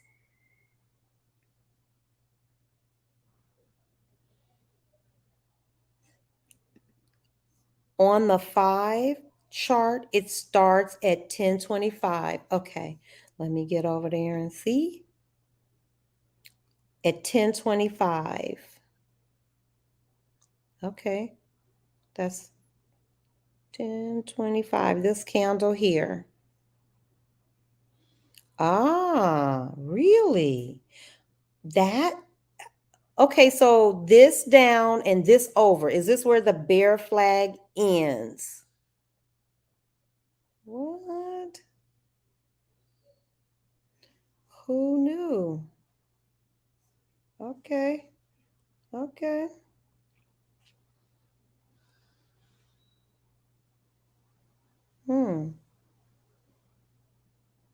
All right. I'm going to wait for some more intel and input. And now I know what I need to study. The poll is from 10:25 to 10:40. Oh. Until 10:55. And it triggers when the 11 o'clock candle breaks the low of the previous candle. I'm going to look at that. Hold tight. You know I'm going to look at that. Breaks the low of the previous candle.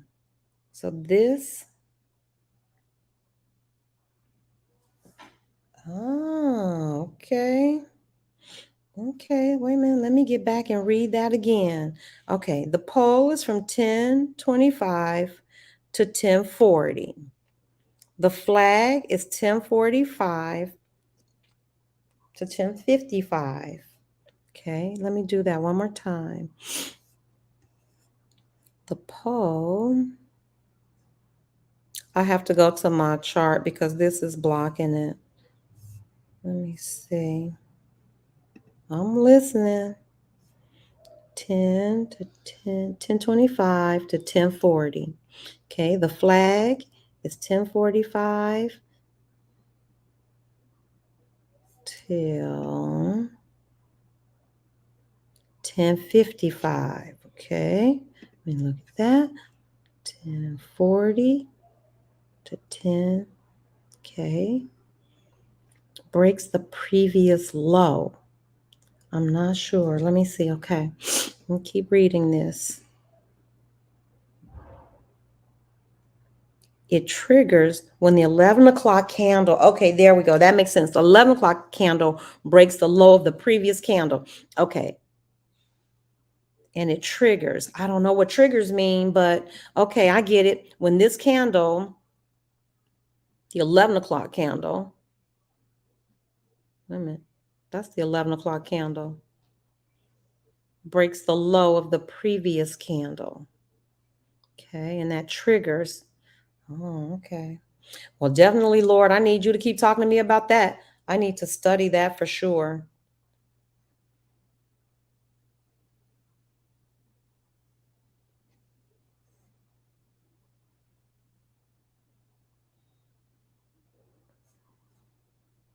All right, folks. Well, I am going to put on some spa music. Sure. Because look at this. That was, anybody could have played that too. You could have got a put in there or somewhere in here. I would imagine. Is it put time? I don't know. This is why we need to paper trade. Y'all know I'm going back to paper trading. Yes, ma'am. Yes, sir.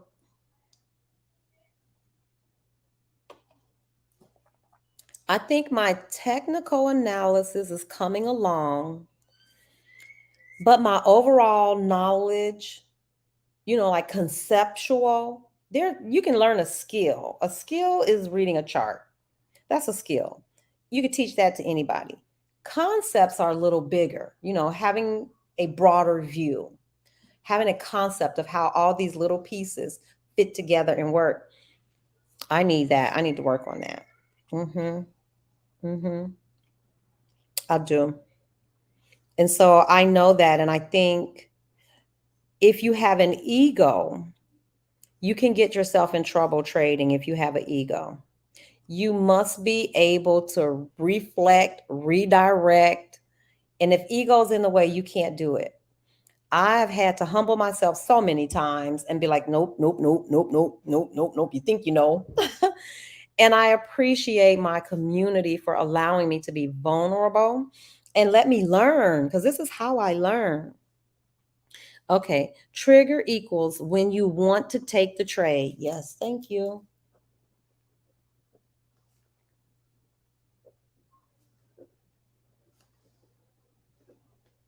I'm taking notes. See, that's trader talk. And somebody like you all, when I was taking my class, do you see it? Listen, Marilyn, when I was taking my class, they would drop words like that all the time. And we would all be sitting there like, we don't even know. We don't know. But you would be too scared to say anything because you didn't want to get roasted. Like, isn't that what the kids say? You don't want to get roasted. I'm somebody grandmama and I'm in a class. I don't want to get roasted. What? Let me out. Let me out of here. Let me out. So I don't want anybody here to feel that way. I come here and I ask all the questions. I promise you, I don't care who's in the chat. I ask all the questions because you would be a fool not to when you have people living my dream trading and Johnny and C-Bar for sure have come in here and given so freely that, why wouldn't you ask a question? It's like letting an expert sit in your presence and you don't tap in. I'm tapping in. I just don't want to be a bugaboo. Like, I try not to bug C-Bar, but I will ask a question in a New York Minute. I try not to bug Miss Vice because, they're doing their own thing. But when they're here, oh yeah, I'm asking questions. But y'all, that little rundown, that was a nice little rundown. Okay, so trigger means when you take the trade. I don't know that I know anybody told me that. I'm trying to think. I thought trigger meant something else. Listen, this is your problem. You can ask anything you want. Yeah. Oh, you said this is your platform. Oh, yeah. But I want everybody, but Ms. Vice, I promise you a part of the reason I do it too is because I want everybody to feel like you can ask the dumbest question. It can seem like the dumbest question. Like, what's a candle? But you ought to be able to have a place where you can ask it. And somebody there is just going to give it to you without, no ridicule. Nobody cares. Just what I need to know. That's what I wanted to create, because that's what you create in a real classroom, a safe learning environment where you can come. You already know it's 25 people in here that don't have a clue. And you know that there's 6 that do. And the 6 don't make the others feel like, you didn't know that? You training, you didn't know that? I appreciate that. It allows me to be vulnerable. It allows me to ask a question that I bet somebody else probably had. And then our experts chime in and help guide us. So if you have a question, don't sit on it. Drop it in the chat. Somebody might know the answer. And we're very honest. I think everybody I've worked with is so honest. They'll say, oh, I don't do that. Like, certain people trade certain things. And if they don't know, they'll just tell you, oh, no, I don't trade that. So I'm not going to be very helpful giving you information about that. I'm the same way. If I don't know it, I don't know it. The little things I know, I'm so willing to share. Trigger is the autopilot. Set it to execute. Oh, look at y'all. Okay, because when Living My Dream said trigger, I'm thinking trigger your mind or trigger you to initiate the trade. You're saying trigger is the autopilot, set it to execute. Can you set? I'm sure you can set a trigger. And so that when it hits a particular price point, it will do the deal. No, Bumpy is not better. It's the same. That's exactly what it was. Roasting and it was bad. It was bad. And as a teacher, I know better. That's not how learners learn. You can't make people feel hesitant about asking a question. You just stifled your whole mission. You did. All teachers know that. All that red pen craziness, that's not good. I never did that as a teacher, at least as I got to be a more experienced teacher. No, I tried to create a safe learning environment. And that's what this is. That's my gift to myself. A safe learning environment, because I didn't have it. And so you all know what we do. You know what Black women do. If we don't have something, what do? We make it. I think TL uses them triggers. He might. Bumpy, I haven't had a chance to really study my boyfriend in a while. I got to get over there and watch some of his videos. I watched all his old stuff. I don't even know that he has any new stuff. So we'll see. We'll see.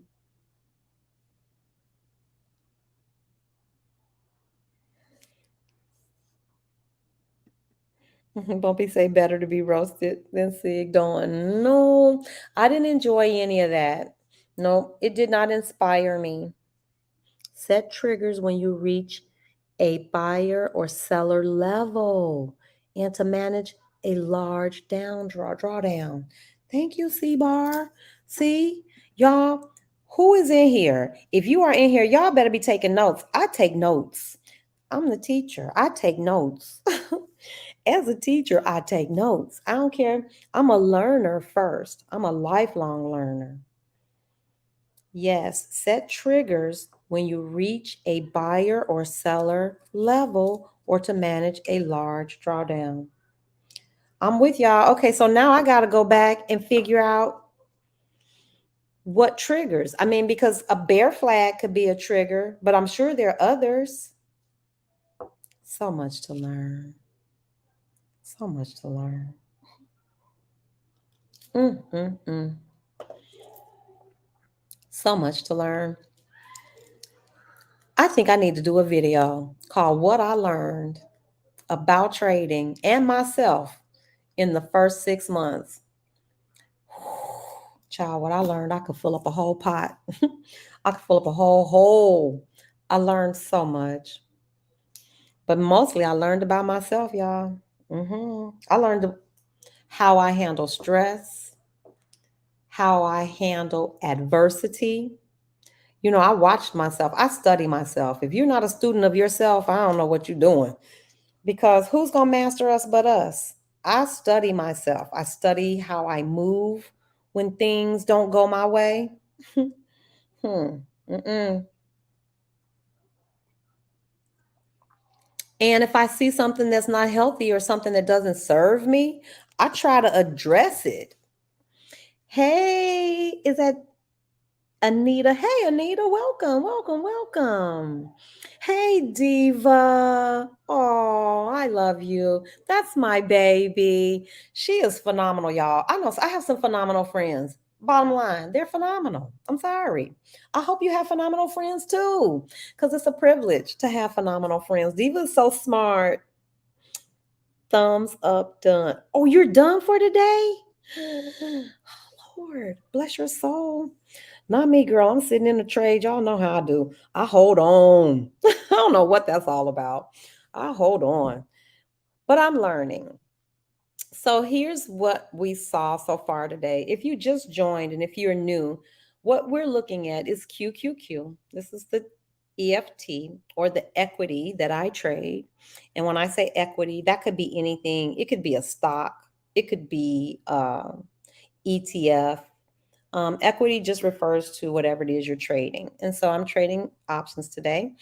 And you're looking at my chart on the 5-minute. And I have 2 or 3 calls in for QQQ. And my thesis this morning, based on looking at my weekly, daily, and hourly chart, is that QQQ would have a green day. And so I went to consult my market watch. That doesn't look very green. It's still early.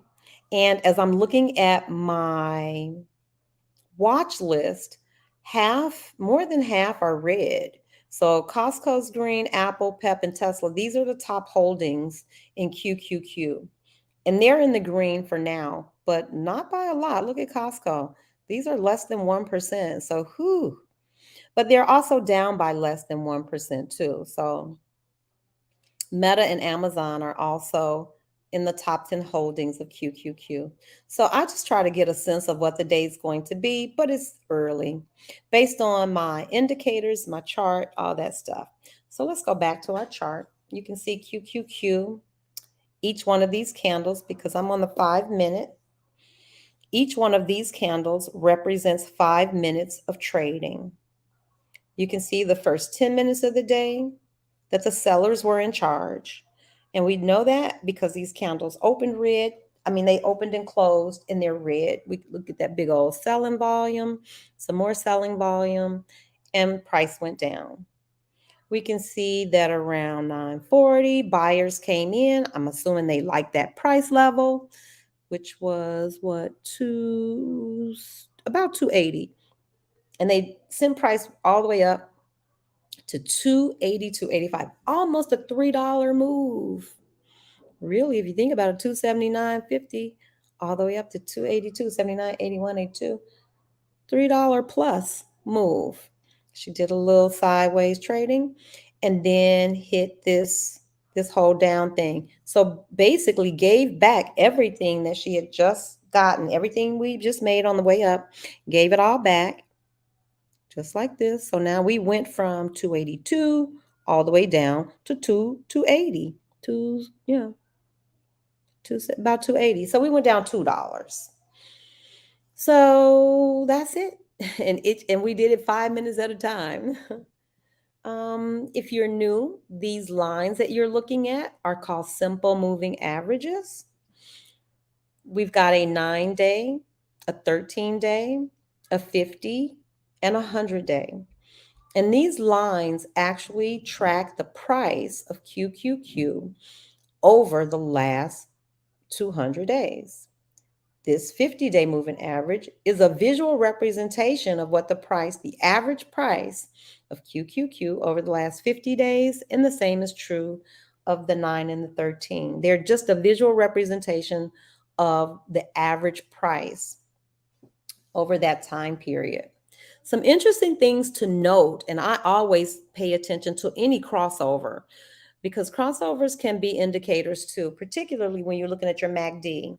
And you'll notice that right here, this is our MACD, it's a trend indicator. It helps us determine, like, are we in an upward trend?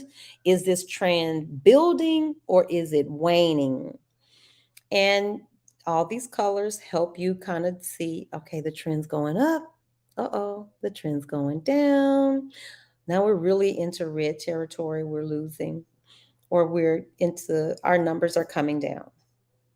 You can see right here, there's a crossover right exactly as it starts to happen. All information for you. And definitely looking at our RSI, where we had all that positive jump up, up, up. You can see here by this red that it's above 70 and it's overbought. Thank you, Johnny. Johnny, help me, because now the way I remember, I used to always get tripped up on overbought and oversold. I just think of buyers. The buyers are up top, or the buyers send the price up. Now it looks like we're going down. We almost got to the place that we had gotten down to 30 or lower. That would have been oversold. That's where you have all these sellers, and sellers have pushed the price down to the place where it's oversold. One thing about QQQ and most equities, the way they trade, they don't stay up here forever. It can be overbought, it can be oversold, but eventually it's going to break and go down. For some people, that's information. Maybe you use that as to help you determine when you're going to get in, because you know it's going to come down. It's not going to stay there. And we know when it hits the bottom here, it's not going to stay there forever either. Eventually, it's going to go up. And so if you have the fortitude to just kind of sit, you just got to watch the money and jump off. That's my thing. I ride it. And sometimes I ride it more longer than I should, because I could have definitely jumped out here.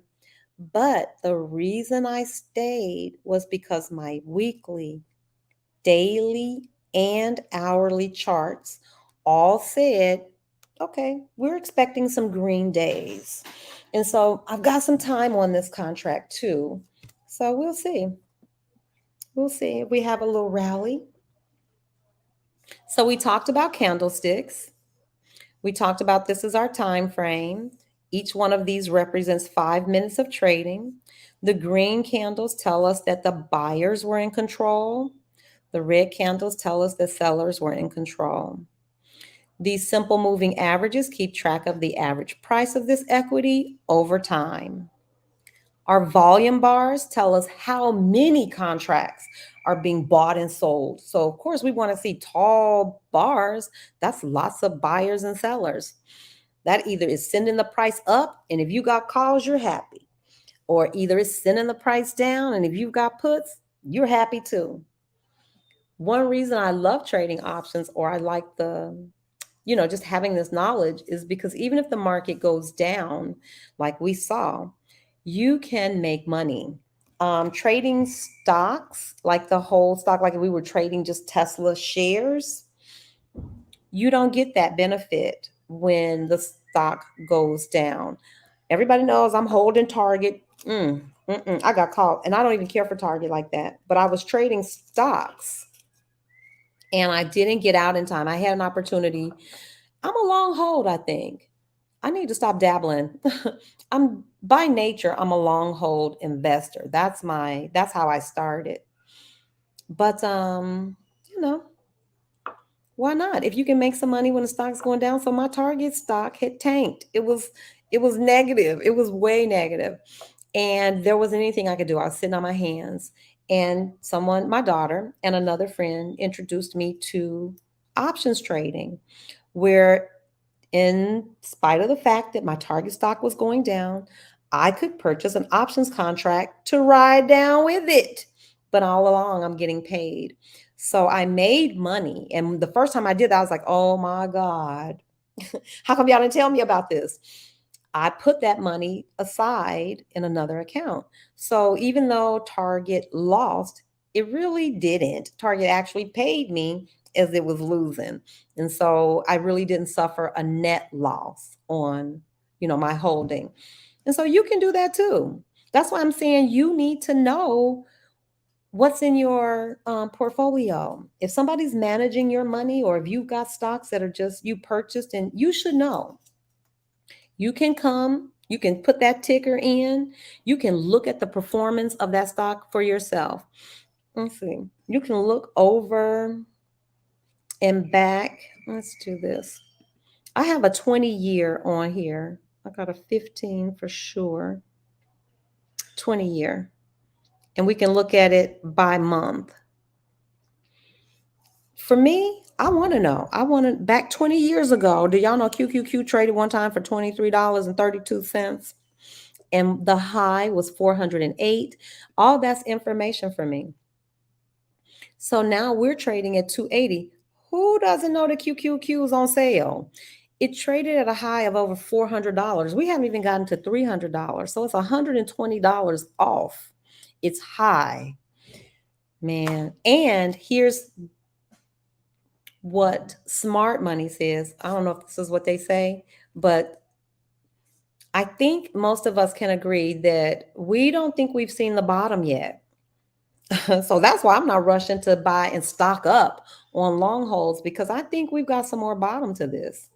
I think the Fed is not done fooling around. I think it's just going to be pretty volatile. There was a time, look at this, y'all. This is by month. Look at this. Good month, good month, good month. All these good months in a row. 1, 2, 3, 4. Positive. That's not where we are, y'all. Can everybody clearly see this was an uptrend? This is a downtrend that we're in. We're clearly trading underneath these SMAs.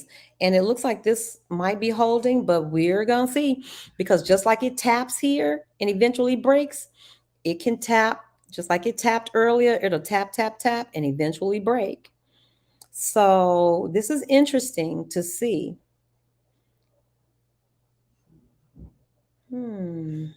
That's on the monthly.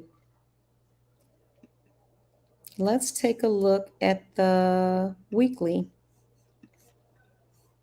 Oh, and I should look at my indicators too, because these are all the things. This is why I'm staying in this trade, because this says, okay, we got some good days coming. It's a slight trend, and I'm watching my RSI. She's been coming up. Now it's leveled off, but I'm watching all of this stuff to kind of see, like, what are the days going to be like? Not just the minutes. That's why I shouldn't be looking at that stuff on the minute. The minute will have you so jumpy. But if you can see the big picture, that maybe, let's see, here's the daily chart. See, my daily chart, which is more immediate, is the one that really gives me maybe some indication that this might be a good trade, since you've got a call to hold on, because we've had this 1, 2, 3, 4. This is our 5th positive day in a row. We haven't had that in a while. You can see how we're building here. My MACD, these are kind of spread apart. I like that. These are spread apart and pointing up. We can see the blue starting to come in here. I'm hopeful. That's what I see on my daily chart. So I'm going to watch QQQ for most of the day. Again, everybody knows I buy contracts that have time on them so I can hold them, and we'll see what happens.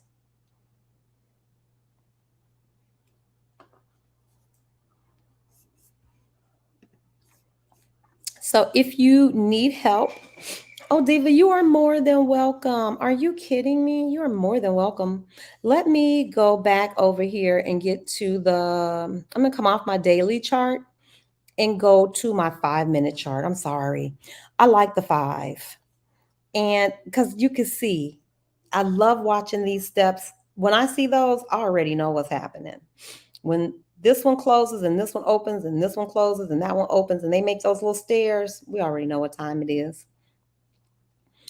I appreciate being able to look at this chart and see how market structure holds up, because we had these two, this SMA here, this is our 200. You know, that's a strong one. This price, this is the average price over 200 days. And see, I would venture to say, but I'm going to need somebody to weigh in on this in the chat, somebody who knows more than me. But here's my logic and thinking. Because this 200-day moving average represents price over 200 days. That's way longer. That's, way longer than these. That this might be a stronger support, because that price, it's got time and longevity and it has proven itself, as opposed to these serving as support and it's only a 9-day average. That's kind of short term. Sure, they can all serve as support, but I need somebody in the chat who's an experienced trader to help me understand. Is my thinking logical, or is it right? It might be logical, don't mean nothing. Is it right that these 250-day moving averages have more, how do I say it, power to hold? You know what I'm trying to say, that they're stronger, that we can rely on them more, that they're more reliable in terms of support, as opposed to, say, a 9-day or 13-day moving average. I do understand, I think that they can all serve as support, but would a 200-day moving average be a stronger support? That's my question. That's my thesis. Can somebody, if you catch that, I'll put it in the chat. If somebody could weigh in and let me know, is the 200-day SMA, I don't know. Did I get that right? 100-day SMA more reliable as a support than the 9 or 13? I'm just curious. Is the 200-day simple moving average more reliable as a support than the 9 or 13-day? And I'll post that up, and somebody will come in here. They have more relevance. Thank you. That's all. That's the word I'm looking for. Yes, because it has been in place for long. It just makes more sense. It's got more staying power because we know that's stable. I wish I had the vocabulary. Somebody dropped the vocabulary in the chart, but in the chat. But you know what I mean. That makes sense to me. That 9-day average is so new. It's like a baby forming. That 200-day average knows some stuff.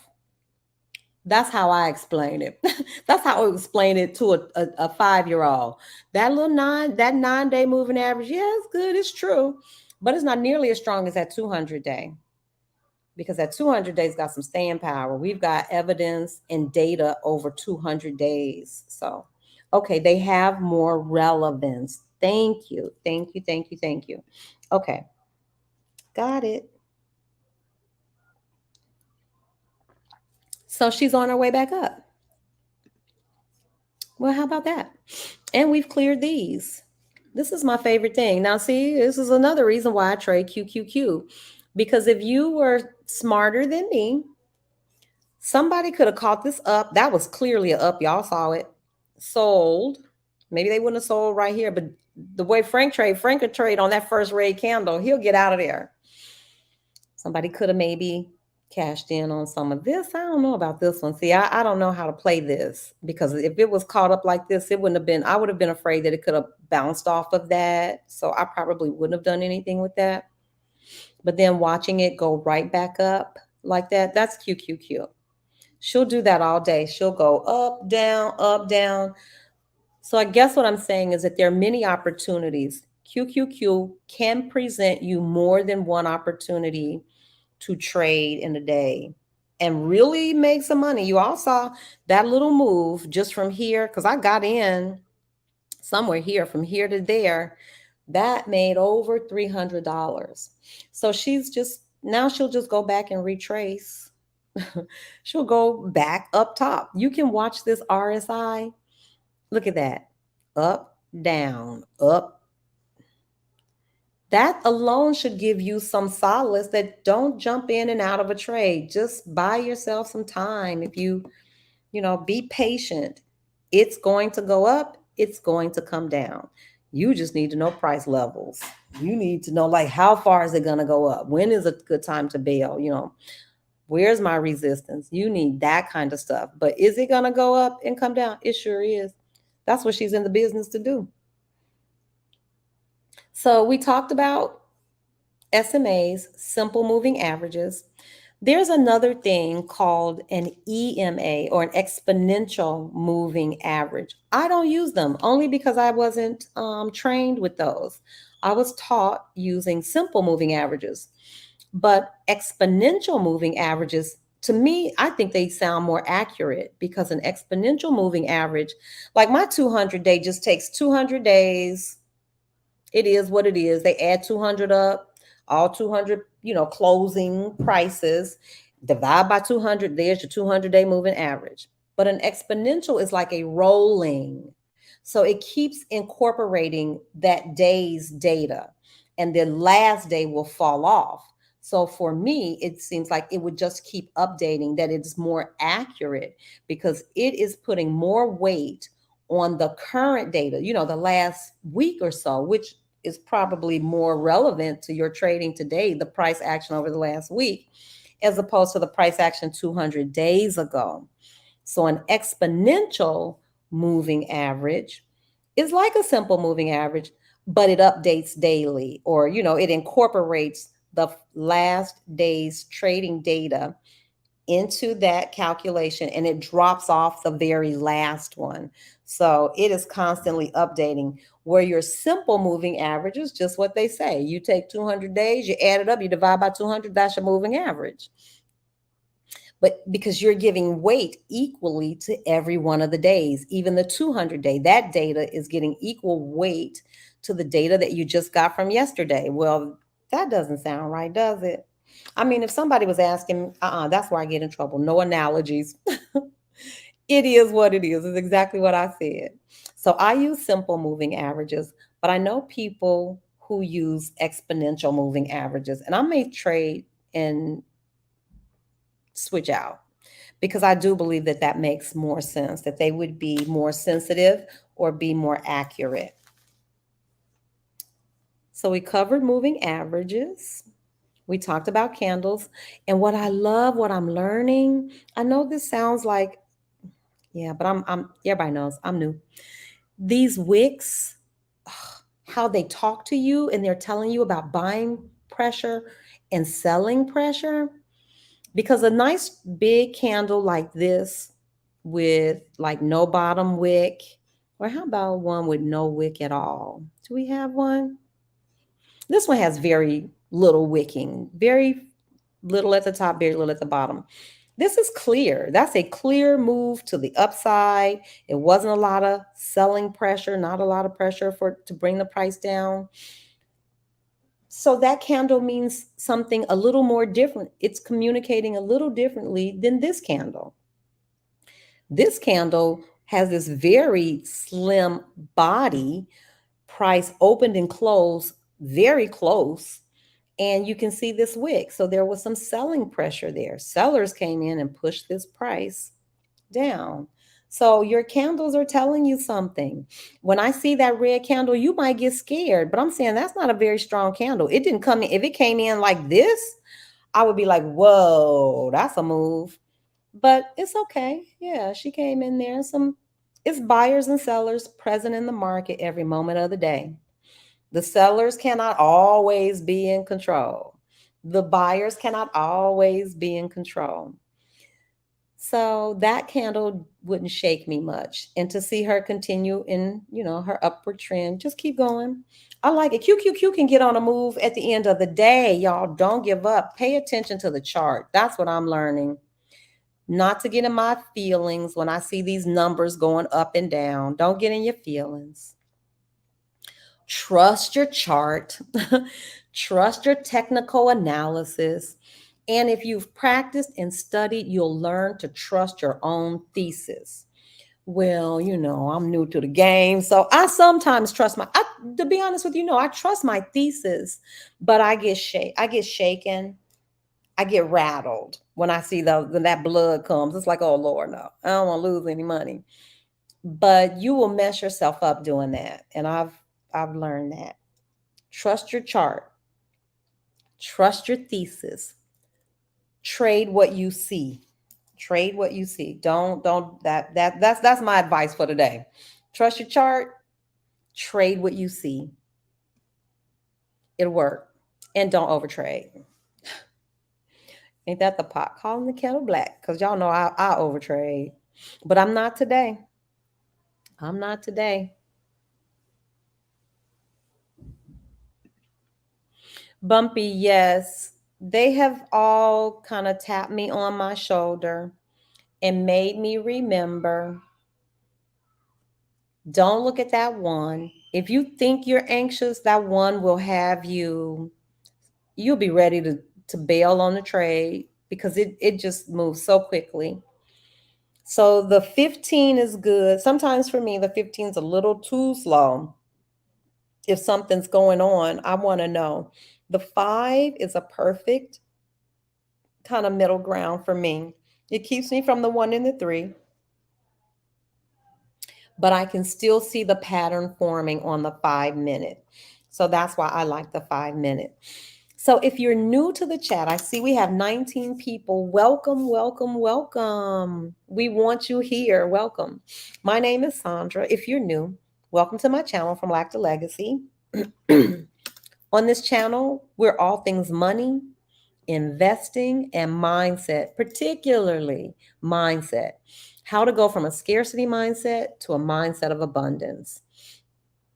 I selected that as a focus because when I started trading, I noticed that I got it. I understood, but I was getting in my own way. I was making the same mistake over and over again. I mean, literally making the same mistake. Literally, step by step. I said, oh my God, that's crazy. But when I noticed it, I was like, this is not them. It's not the trading platform. It's me. It's me overthinking. It's me being afraid of missing out, having FOMO. It's me being greedy, wanting to watch, hoping this move shoots to the sky. Every move is not shooting to the sky. So you've got, I had to come to terms with that. I was like, wait a minute. I'm not messing up because I don't know what I'm doing. It's my mindset. It's my mindset. And it sent me on this whole full journey, y'all. I'm not kidding. And dissecting my own former money story. How did I relate to money? And so much of that is either the way we were brought up, our experiences that we have had. And so examining that, I was like, okay, so it's no sense in me coming in here talking about trading until I deal with my mindset. Because you will just lose if you're not healthy, if you are going through some trauma and drama and life is in upheaval. This ain't the thing. You don't want to do this. This is for Marilyn put it. She said, calm. You got to get into your zen. And I tell you what, I bet you traders have had this experience because I have. I have been in a trade, you all, and when you know it's right and it's going well, I promise you, it's like everything in the whole world is just smoothly going by. It's I don't know. I can't. I wish another trader could tap in because I've experienced it. When you get it right, it's like when you get your entry right and you get the right call or put and you get the right contract. I don't know. It's like the universe knows. It's so peaceful. Everything is so smooth and so calm and so peaceful when you get it right. And just like when I told you guys I felt her jumping, what happened? Play it back. As soon as I said something's going on, this thing is jumping. I should have known. I've traded QQQ long enough. I'm going to play it back myself to see when I said that. I should have sold then, or I could have sold then and took some profits because I felt it. I'm watching it. And by feel, I mean, I'm watching those numbers. I don't know about an adrenaline rush. Well, yeah. The opening bell for me is an adrenaline rush, the opening bell. But the rest of it, I don't know if it's an adrenaline rush or I probably get more. I don't know. Maybe that is adrenaline rush. I think what happens in me is there's a word for it. It's not excited. I don't know the word. Also recommend that you look at the hour chart during the day for a clear picture of the candles for the day.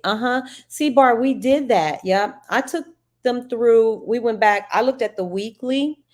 Well, certainly before I started trading in the morning, I'm looking at all of those, but throughout the day. C-Bar, does the weekly or daily chart change during the day? Like, does the weekly chart, can you visibly see it change during the day? Because it takes those candles a week to come in. So I could look at it to see like the trend or like what's happening, what has happened. Because it takes that candle, the weekly, a long time. But I could watch the daily. It still takes all day for that to come in. But yeah. No, I'm not just watching the candlesticks, though, to be honest with you. When we go back and look at those charts, you're really looking at the indicators. What do those indicators say? I get butterflies every morning at open. I'm so glad it's not me. Marilyn says, your inner self talking to you. You all, trading is not just, for me, it's not robotics. You can have the best thesis and you can come out ready to execute and think, okay, well, my charts say this. No. It requires you to watch and still be active because you can get a surprise. News can create a surprise. So let me get some news on because I shouldn't even be chatting it up with y'all like this without this news on. News can drop something in your lap in the middle of the day. World events, anything can happen and you have something that impacts the market. Okay, so you all looking at these SMAs, look how they're coming together. You see how they were all spread out? You already know what's coming. Is when they get ready and they get all tangled up and tight like that, and our RSI looks like it's right here around 50, we getting ready to consolidate. Maybe there's a crossover though. We just had a little crossover. So maybe not. Maybe it'll bounce off of these and shoot up. That could happen too. There are a few things that price can do when it comes in touch or comes close to these moving averages. Like this green candle that we're watching come in, it can bounce, it can get close and then price will bounce off. And by that, I mean the next candle will go higher. It could do that. This candle or price could just kind of sit and ride along these SMAs. That's called consolidation. Or it could actually reject. It could break through It could tap, tap, tap and break through. So it could do any number of those things. But generally, there's some signs. You can tell consolidation when you see that sideways trading, when the SMAs are all tangled up together, all right there. You can kind of tell if it's consolidating. You can see the visual of it. If this next candle that comes in goes higher, one could say, well, maybe price rejected that support. It bounced right off of it and kept going up. That's my hope. I'm hoping that this candle will bounce right off of this thing and let's get right back up to 282 real quick, because that's where we need to be. The highest we saw today was 282.85. So we'll see what happens.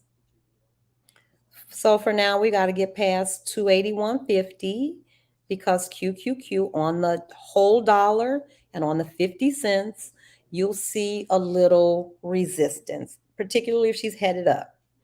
If it's going down, that'll be a support. Those dollar marks, those 50-cent marks will serve or could serve as support. So we'll see. So now watch, it's 281.33. We're going to watch what happens as she gets close to 50. You'll see it just keeps, it'll do this. It'll kind of play around that number before it shoots through. Or if it comes in with volume, like a big volume, a green volume candle comes in, well, then all bets are off. The price is just going to shoot up because so many buyers entered the market. But we don't have a whole lot of volume. Everybody knows it's 12 o'clock. Most traders, Wall Street traders and hedge fund trade, those people are at lunch. It's just us retail traders here. So we'll see if we get enough volume to bounce off of this or if we're just going to ride them. But the time of day has a lot to do with it too. Hope is not a strategy. Yes, indeed. Hope is not a strategy. Okay, let me go back. I got to go back. See, I missed the doggone thing. I missed the chat. What is the purpose of making levels based on those higher time frames and they transpose onto the smaller time frame? That is the purpose of marking levels based on those higher time frames and they transpose onto the smaller time frame. You know what? Living my dream. I map them out on everyone. And then the ones that have confluence, like I see it on my weekly, I see it on my daily, I see that same price level on if I see it across those charts, then I know, like you said, that's a very relevant support or resistance. That's called confluence. If you see more than one indicator or more than one piece of evidence telling you the same thing, that's what you want to trade. I would never come in here and just look at the candlesticks and be like, well, shoot, they say, oh, it looks like we're going up and no. I learned the importance of paying attention to volume because volume helps move, volatility and, move price. You need that. So when volume is light, look how light it is. Look what's happening. You get you some consolidation. When you've got those big volume bars, you're getting some movement going. So we like volume, but you want to pay attention when it's light. I'm always looking at my RSI. So I need all of these things, or at least the preponderance of these things, to point to the same thing, confluence. And that, I think that's probably wise. You should not just be looking at your MACD saying, oh, okay, I see an upward trend coming. It's time to buy a call. No, it's not. No. Too many other things we need to think about. So, yeah, we need to become a student of the game. I like the daily view for confirmation of the trend. Okay, the daily view for the confirmation of the trend. Really? C-bar.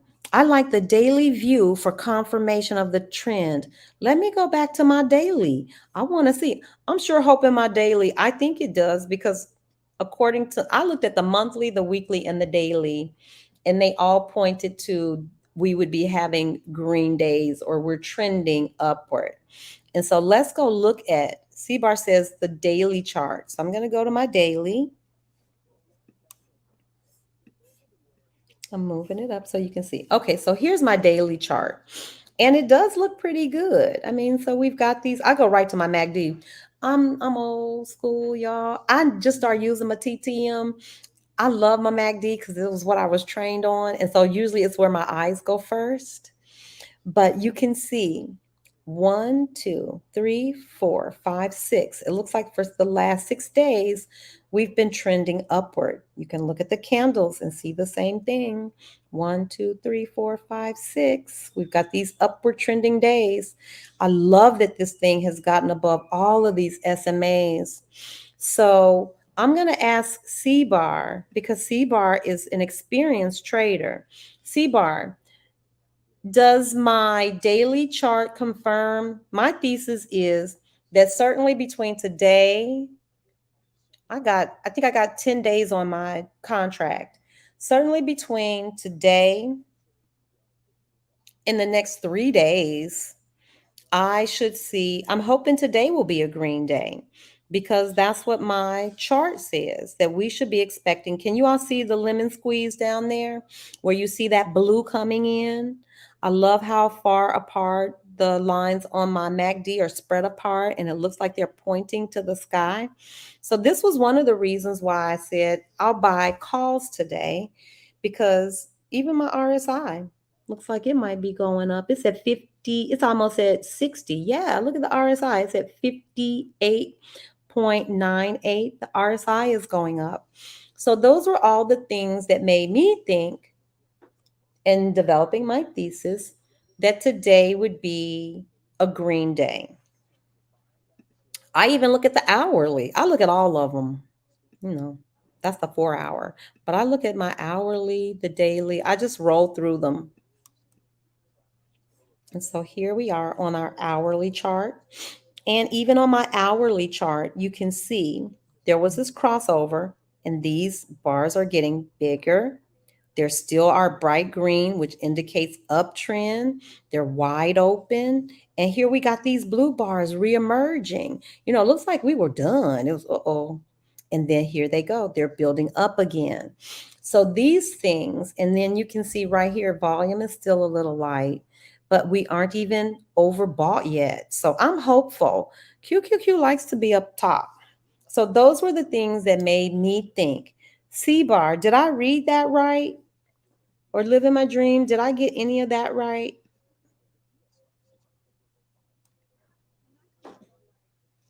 Agree about trend and entry time frames. I still had that issue with consolidation versus range. Is there a difference? That's a good question, Bumpy. I don't know. All of it looks like, I call it all consolidation. I don't know if when you trade it, I don't know. I think range is maybe a bigger. You know, it might be trading between dollar amounts, maybe a 50-cent range or a dollar range. But for me, consolidation kind of hugs close to those SMAs. Yeah, I don't know that it does a lot of that. I think once it starts going between some predictable things and it keeps doing that over time, I would call that a range. But like what happens sometimes daily when QQQ in the middle of the day, she consolidates. That's what she does. I don't know if that's a range. We'll have to have somebody else. Okay, let's see. Totally agree about trend and entry time frames. I hope it's not a strategy. PPI numbers come out tomorrow morning. Hello. Yep. You guys, if you're ever need to know, I think I posted the Federal Reserve's calendar on our community page. There's a calendar there, all kinds of information. There's a link there. If you want to get the calendar for yourself, you can see every time the Fed speaks, you can see their meetings, everything. Yes, it matters. If CPI comes in lower than expected, Johnny and C-Bar and you guys, if it comes in lower than expected, are we going to be expecting to see stocks trend downward? I think that's right. If CPI is too low, we need CPI numbers to go up. Can somebody talk about CPI in the chat? As you progress in your journey, there are 3 important things you want to have before taking any trade, more important than price indicators: entry, stop loss, and target before getting into a trade. Basically, your trading plan. You all, I want to say it was Elle. She gave us that too. It's a form in the Google Drive that is a beautiful trading plan. It's already completed. It's a blank form, but it has all of that information. What is your entry? What's your stop loss? What's your target? It has way more than that too. I need to print those. Yes. Thank you, living my dream. Because this to trade without it is poor trading hygiene. Just point blank. Yeah, Marilyn, you know what I do? I take pictures.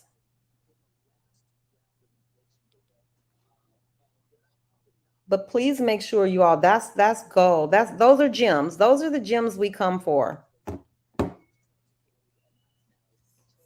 I also factor in, okay. Amen. C-Bar says, I also factor in expected move. Need to know how much runway is needed to select my caller strike price. Yes. And C-Bar, by that, does ATR help with that? The average true range? Like knowing, like I know QQQ is not going to move $30 in a day. That's just not typical. Now, we were talking about Tesla back in the day. That was typical. QQQ typically can move, I think on a high range, $4 to $5. That's when she is cooking. But on a just like a normal trading day, you're going to see a $2. You can see anything from $1 to a $3. That's very typical. $4, I wouldn't be surprised. But if we start talking about a $7, $8 move, she doesn't move like that every day. QQQ does not go up $8 and down $8. She doesn't go up $10 and down $10. So is that what you mean, C-Bar, by knowing like how that stock normally moves? Because that would definitely help you set or select a strike price, knowing, because if a stock only moves like Ford, you guys, only moves between 50 cents. If Ford moves $1 in a day, something's going on. So you could pick your strike. That'll help you narrow down your strike prices, because you wouldn't pick one that was $2 away from the current price, or you wouldn't pick one that's $5 away if you're trading Ford, because Ford doesn't move like that. Okay, y'all got so much good stuff. I'm glad y'all can see it. I try to post it. Check the Federal Reserve calendar. Yes, it's available. The Federal Reserve calendar is on our page on the community tab. If CPI comes in lower than expected, markets could rally because it means the Fed plan is working and inflation is coming down. More likely, the Feds will stop raising interest rates sooner. Y'all got that? CPI down, stocks up.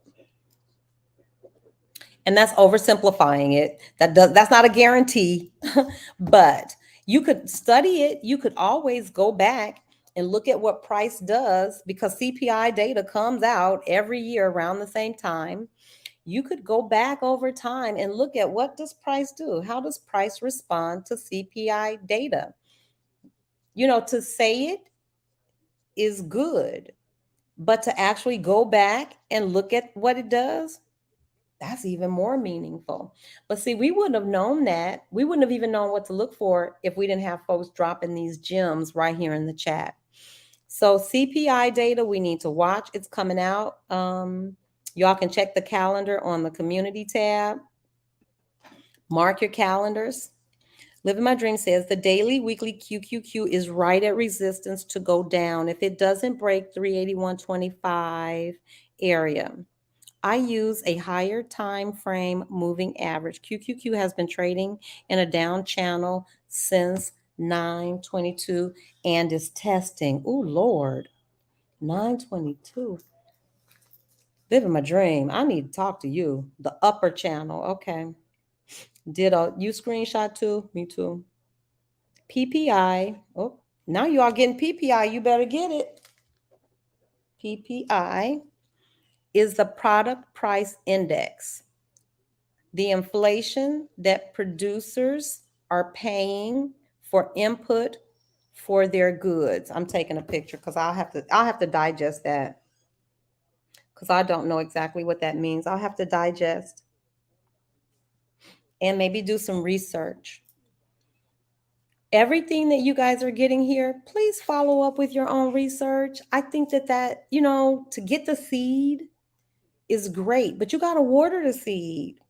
I think Johnny and C-Bar and Trey, living my dream trading, they can drop all the gems and seeds, guys, but we still have to study. You still got to go and flush that thing out to get the full meaning and get some context and anchor it with something that you already know. All these pieces connect. So I thank you guys for dropping them, but don't rest on that. That's not maximizing, I don't think, this opportunity. So I will, when we're done, y'all know I'm Googling CPI and PPI because I want to know. I want to know exactly what it is. I want more intel about it. S&P is close to breaking out of its long-term downtrend. No breaking at this point. Bears trying to hold it down. Okay. I don't want to hold it down. I need it to go up today. Yes, use the number provided by the trading platform. They are required to give you this number, as this is used to set the price for the options each day. In C-Bar, by that, are you referring to RT? Is it? ATR, average true range. Are you talking about that? Is that the number you mean? ATR, is that what number you're referring to? Average true range.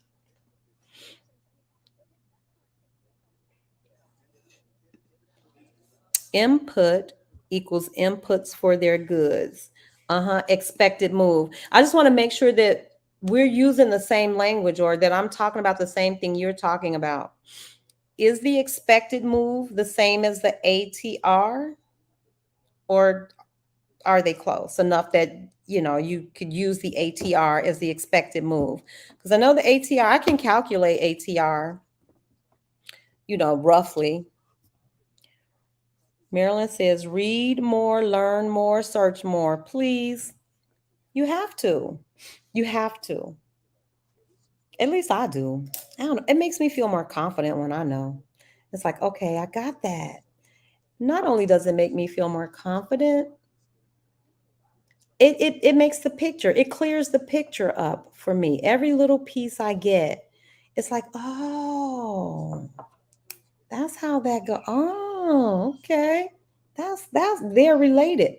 All those light bulbs, all those connections. I'm telling you, there's good stuff going on. Let me go over here and see what this chart is saying. 280.94. 280.98. And so I'm going over to my 5-minute. This looks so crazy.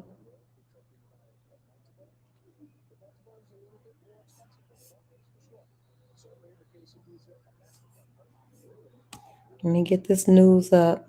Premium because they have what Josh has described. Well, I just find it interesting that Steph refers to now stocks like Microsoft as quote unquote high multiple tech. Well, it is expensive. It always has been expensive. I mean, it's right, but you know what high multiple tech was last year. Of course. It wasn't Microsoft or Apple or any of those names. These were always expensive. They were higher than the market multiple, sure, but not high multiple. Those were the ones that got smoked. If the market is trading at 15, 16, 17 times, and this thing is trading at 25, and all the other ones, Amazon is trading at 65 I'm going to try to pull up that times. trading plan so you guys can see it. Do you Do you understand that Bed Bath & Beyond doubled this year? But it's in there. Doubled. They were talking about filing for bankruptcy, and then the stock doubled. Like, everyone takes everything too far. When things like when you have a start to the year like this, where we all take a collective breath and people just like rethink some of their bearishness about some of the stuff that killed them last year, or people ran out of stock to sell, or people lost their passwords to Coinbase, and like whatever reason that the selling stopped. That's all it is. It's a pause in the selling. But you could get huge outsized moves when you have a lot of money short and you just have that absence of sellers. That's the only thing we've seen.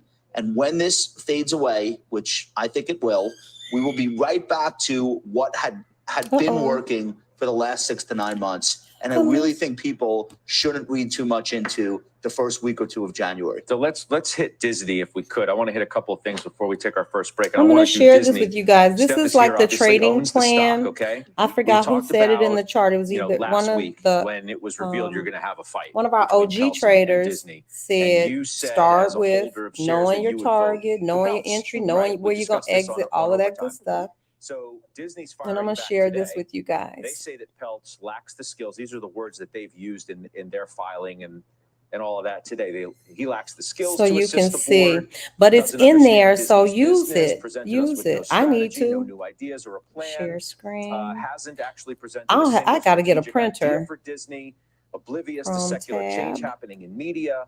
And they also sort of take issue with his characterization of total shareholder return.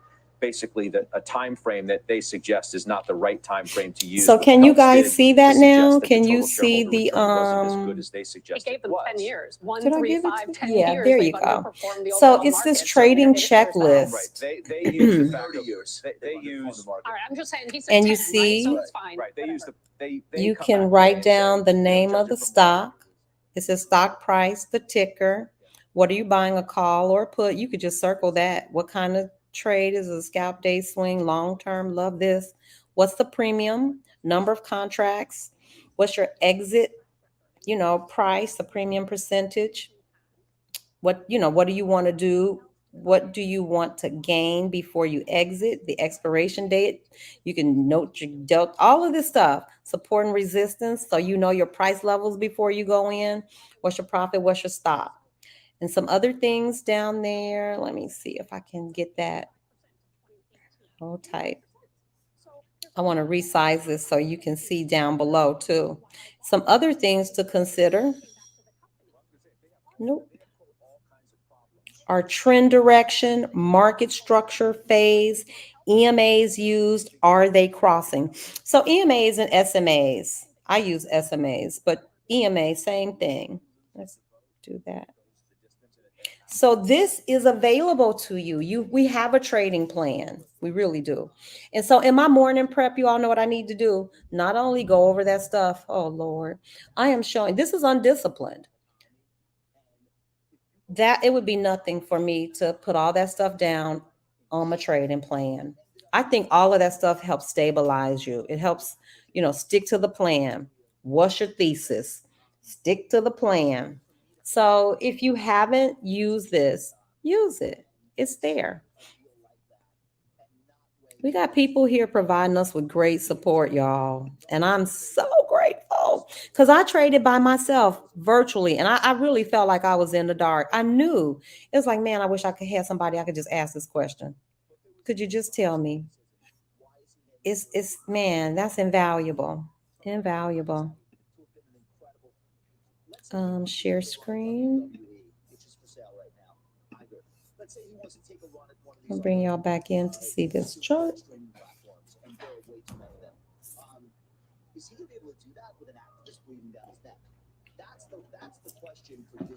I don't know who's still in here, but could somebody look at the daily QQQ with me or for me, the daily, the weekly, and tell me what you see?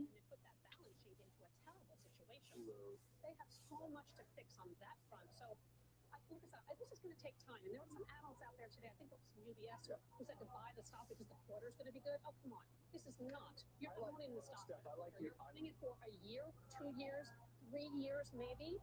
but they do have the best brands in the world. So let me ask Even Pell said that, and it's very compelling to find something like that. A gem that is on sale, that is underperformed, and you have Tiger is no slouch. He's gonna get it done. I'm gonna turn the volume up. So either way, I'm in it. I believe in it, and I think there's I opportunity. like your position. I'm asking this question because I respect your view on this. I've owned the stock in the past. I've said this on the show in the past. Okay. I've owned Hold on, Disney Seabar. because Disney told me they were going for growth. Expected move is do you the own stock number because you believe they are ultimately going to be a growth so I can company, see it. or is this That the a value market will move Ultimately, each day but up or right now down it's a and will value, give there's you no the question. range 18 months ago, you agreed it was for your growth. strike I've owned price. this thing forever. ATR I got measures lucky in this price position. I sold it volatility for a gain for when I a owned it. given I haven't been time period. Okay. Is Many growth years. now? It's not growth now. Is there, No, Seabar, it's not is there growth a now. It's name for that restructuring now. That's number what's so compelling. It's that, pricing. They're gonna What's fix it the trade at? pricing. like, 40 times? if It's we still know, very like I expensive. It's at know 28 times QQQ forward. It's very expensive. is never going to trade $8 every day. You guys I also know said that the it same thing trades to me about between Nike and Starbucks. a And those dollar. stocks are actually doing It's very, capable very of doing well. $1 I like to these kinds of companies. $4, This is even growth at a $5. realistic $4, to be Disney honest Plus with you, is isn't growing kind of on at the same- outskirts. I we know really it think can't, it's closer to obviously. like If they between don't $3 and grow at the same $4. pace that they were Is growing, there a word for theme that parks figure? see You some know, step like back the in consumer average demand just that it because moves in a all of day? travel is gonna have tough Is comps there in a the second half term of for this year. that so that I'm What using the then correct is language? the Or do edge you in just that say stock? It is expected DTC. We're move? fixing that. Is It's expected costs. move It's the SG&A money, getting under the control. word? Those are all restructuring I'm just kinds of curious. things, right? Those Because would I be want to enough be to drive using the the right stock. vocabulary Sure. And too. I think if you have China reopening, that's a big driver for parks. And they screwed up the pricing for parks to begin with, so everyone's confused. So there were so many mistakes that were made. So all he has to do is fix them. And I'm just saying that I think Peltz can help him along that journey. All right. Coming up, a tale of two investment banks. Morgan Stanley rallying on its results today. Goldman is dropping big time after its worst earnings miss in a decade. The investment committee weighs in on both of those stocks. Plus, we have the latest letter now. Hey, BB, Arwich Journey. I love them. BB, that's how, look, these are all my YouTuber friends. You cannot tell me those people are not my friends. Armand is my friend. Yes, Our Rich Journey is a couple finance channel I watched for years before I understood what they were talking about. I just would take notes and search the topics, but they usually explain things. Yes, they made lots of money with index funds. They did it also right. They did real estate hacking, and now they're in Portugal. The last I saw, and they built a tiny house. They bought a home. It's a dynamic, beautiful couple. If you are not familiar with Our Rich Journey, please go like and subscribe to their channel. Y'all, there are so many people of color doing wonderful things out here on the doggone internet.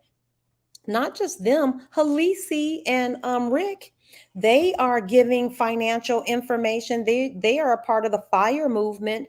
You know, what is FIRE? Financially independent, retire early. They're a part of the FIRE movement. So, you know, I can understand, like back in the day when you had to call up a broker, we didn't have access to all that stuff. I get it. But now we do. There's no reason for me to be ignorant when we have this. We have BB dropping in. Y'all, and if you didn't know, I'm talking about even that. Telling us about another set of family of YouTubers that are talking about financial education and financial literacy. Go get it.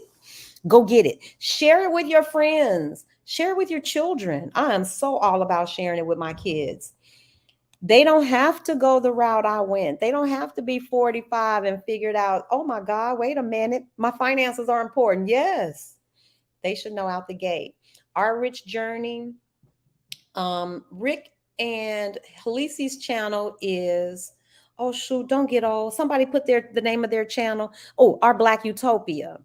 Check them out. Adelia and Rashida both do financial content. And there's another sister that drops in from time to time. Your Black Wealth, or something about Our Black Wealth.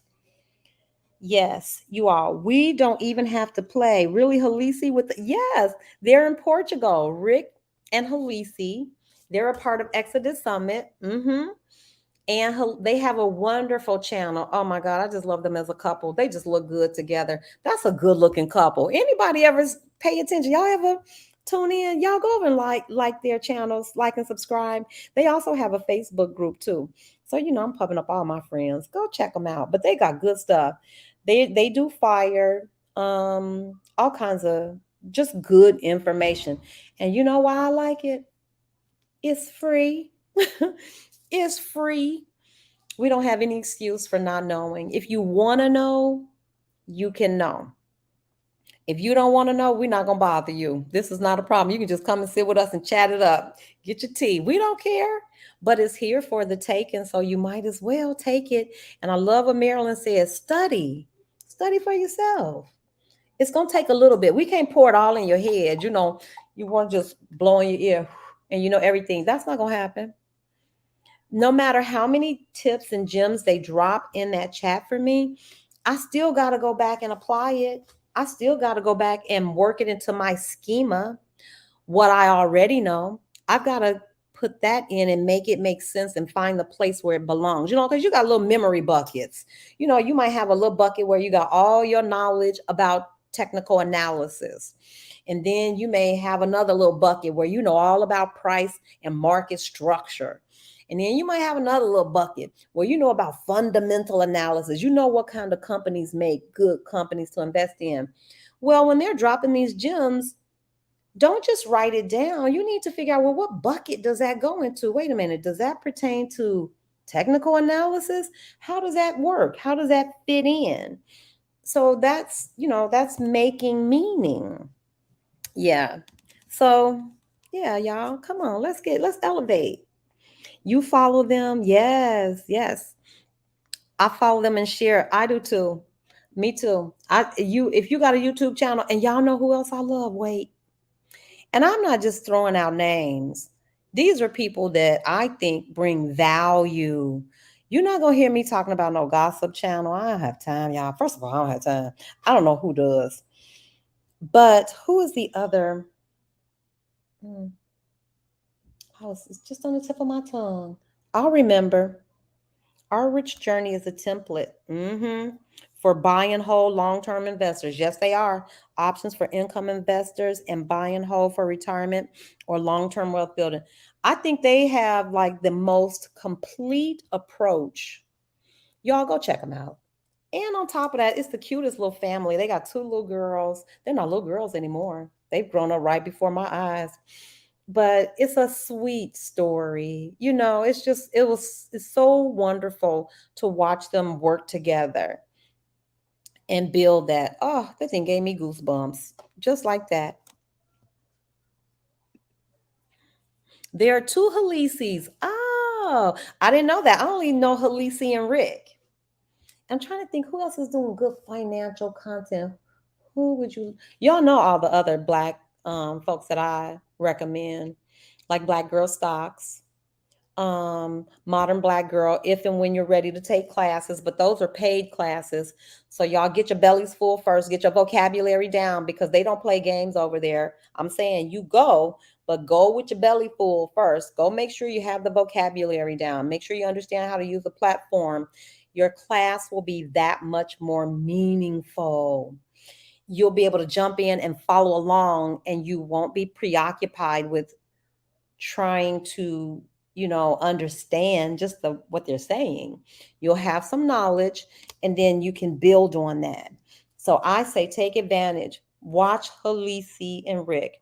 Watch Our Black Utopia. Y'all know I love Chris Sain now. Shoot, the more I watch Chris Sain, it's like, okay, I just like it when people share. They just giving it away. I like that thing. I don't know. Maybe it's my public school background, but I appreciate that. Just give it. Just say it. What is it? You can help somebody by just speaking it. So if you have questions, please put them in the chat. If I feel so. Marilyn, thank you. Marilyn has no idea what a gem she is to me, but she is. Because Marilyn reminds me, and I've said this before, and this has nothing to do with anything. This has to do with exactly what I'm saying. Marilyn has a way of speaking to me. That was the way my grandmother spoke to me. It's very familiar, the way she speaks to me. And it calms me. It does. It gets me right together. I can't explain it because Marilyn doesn't use a lot of words. She just says what it is. And for whatever reason, that thing is so familiar. If it's familiar and it works, everybody needs that. Everybody needs somebody like that. You need somebody who can reel you in. Black women over 60 moving abroad. Check her out too. Yes. Did Stephanie and them interview her? What's her name? Did she do a video that went viral? That video, if we're talking about the same woman, and I'm gonna pull it up, that she did an interview with Stephanie and her video reached over 150,000 people. You all, Black women are leaving. We are not taking it lying down. Who do you think let me pull it up. I'm going to see. Because I'm a part of her. She has a Facebook group, if I'm not mistaken. I just want to get her name right. Yeah. Our Black Utopia connects to other platforms. Oh, they've got a Facebook group as well. Chris don't have to offer. I don't know what you mean, Marilyn. Another great channel is called Minority Mindset. I recommended him in one of my videos. Yes, Desperate Sing. He doesn't do like trade, like, some of those channels that we talked about, they will, like, we do trading stuff. He's an overall financial literacy advocate. He tells a very similar story. He's a Indian from India, and his parents grew up telling him, work hard, become a doctor, you'll be wealthy. And I think somewhere along that journey, he realized that working wasn't going to make him wealthy. Saving is not going to make y'all wealthy. I'm just saying, just to toss that out there. You must invest. You must make your money work. So definitely check out Minority Mindset. I have a video called 10 YouTubers You Need to Know to Get Rich. And he's on there. Who else is on there? All the people I've been mentioning, but he is definitely on there. And there's another guy, and I don't care for him as much because he seems like maybe his sponsors have gotten to him, but his info is still good. He's also in that video. His last name is Hague. I'll pull up something. I'll drop a link in the chat, you guys. Her name is Valerie. Who's Valerie? Y'all know, look, I'm coming in all late. Another great channel is Minority Mindset.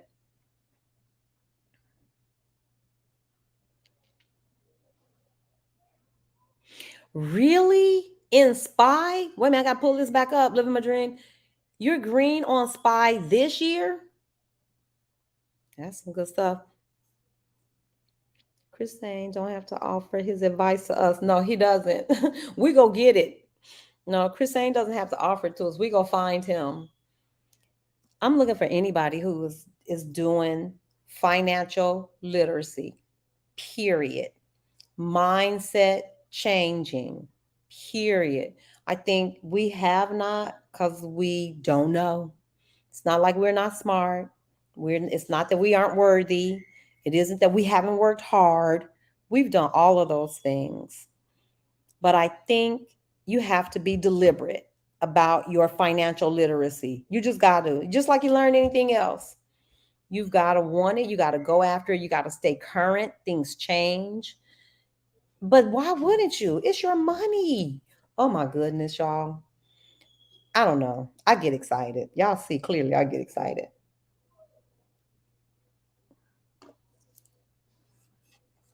Yes, it's the woman. Oh, it's her name, Valerie. That's her name. Yes. Okay, Valerie is the lady that Stephanie interviewed. She has a Facebook group too. I'm a part of her Facebook group.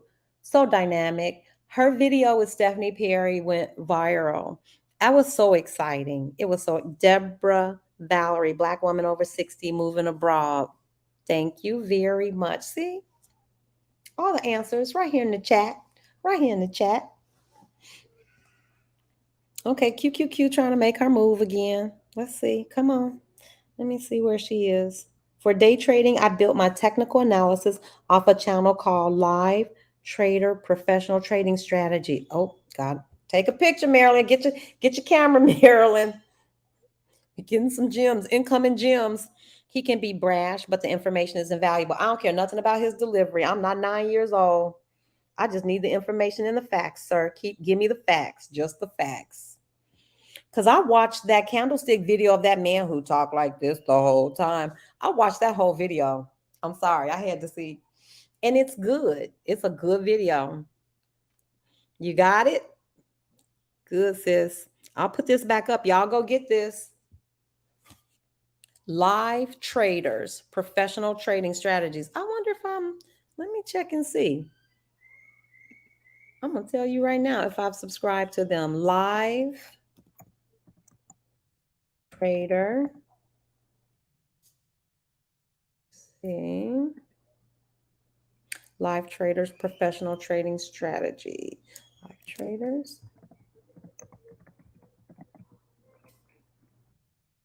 Oh, they got a PDF. I'm sure going to see.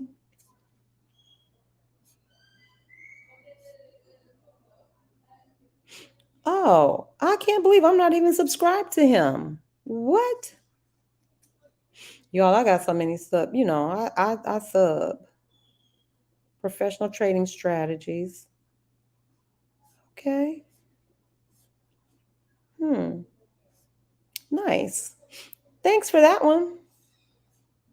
I'm subscribed now. Black women over 60 moving abroad. Yes, that's the name of her theme. Black women over 60 moving abroad. Marilyn, what you mean? Oh, print screen.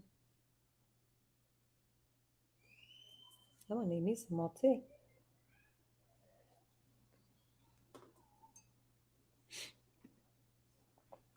Okay, let me take a look at this price action because I can't see. 281.25, 281.50 is what we need to get above. 281.50. 26, 27.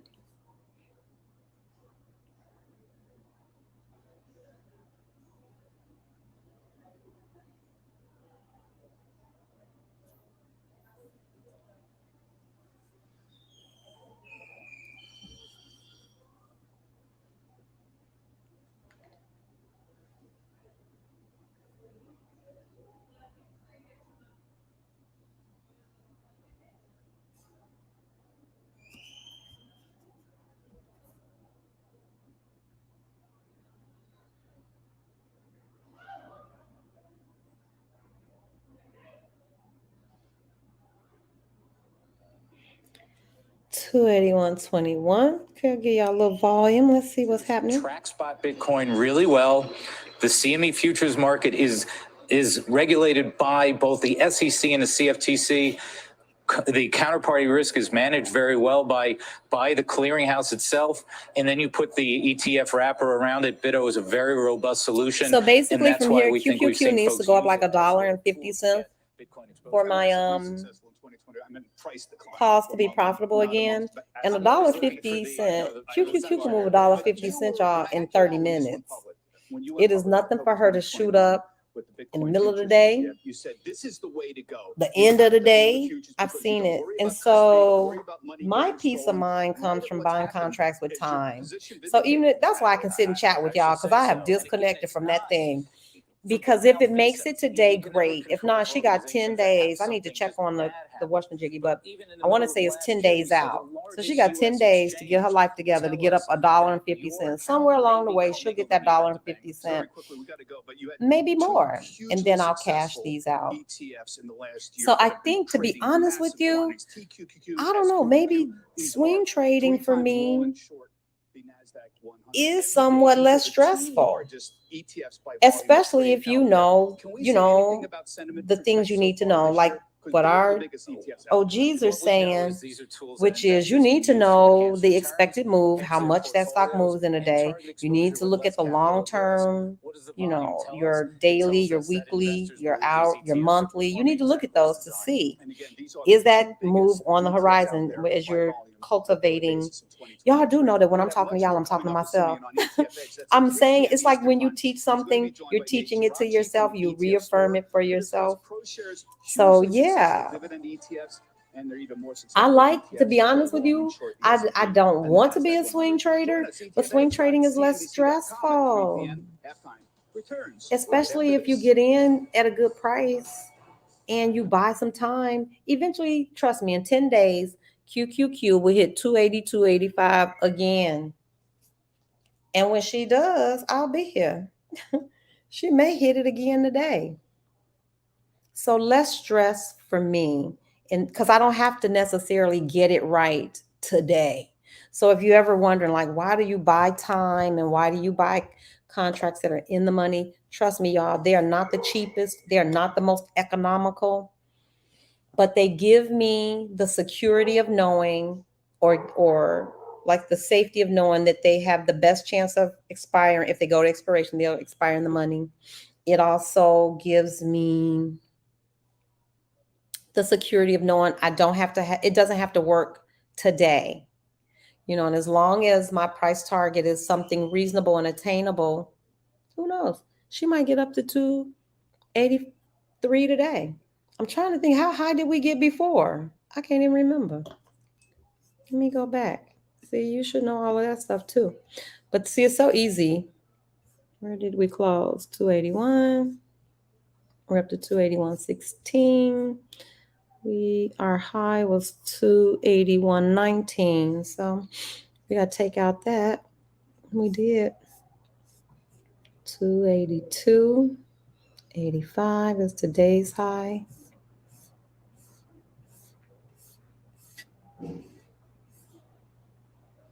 $280. 281.15.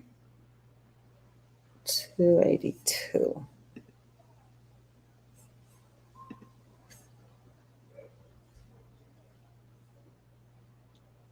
You were subscribed, Marilyn? See, I never heard of him.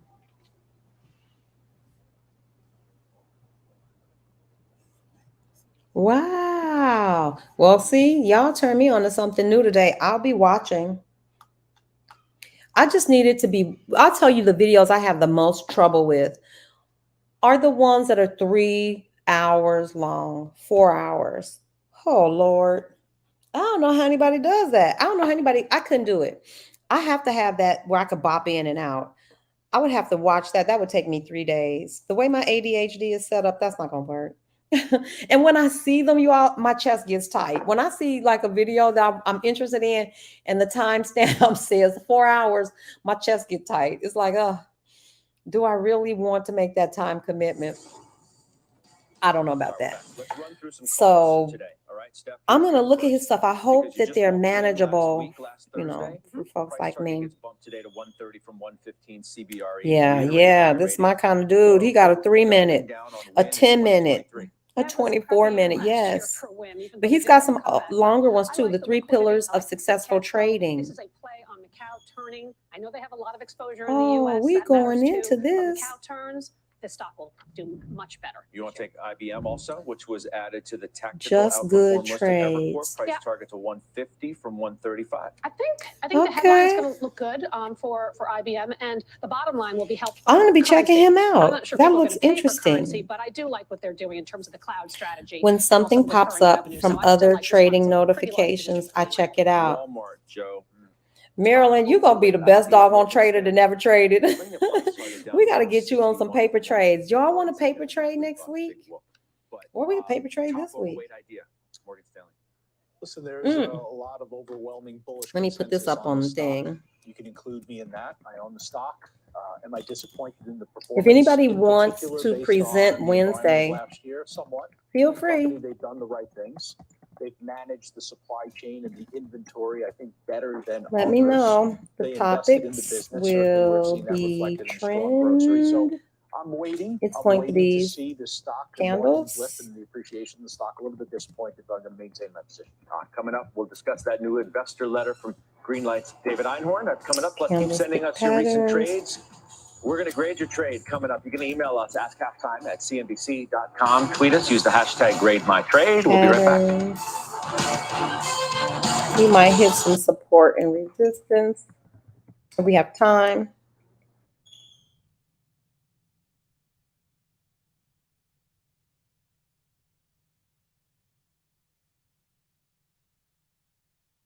And trend lines.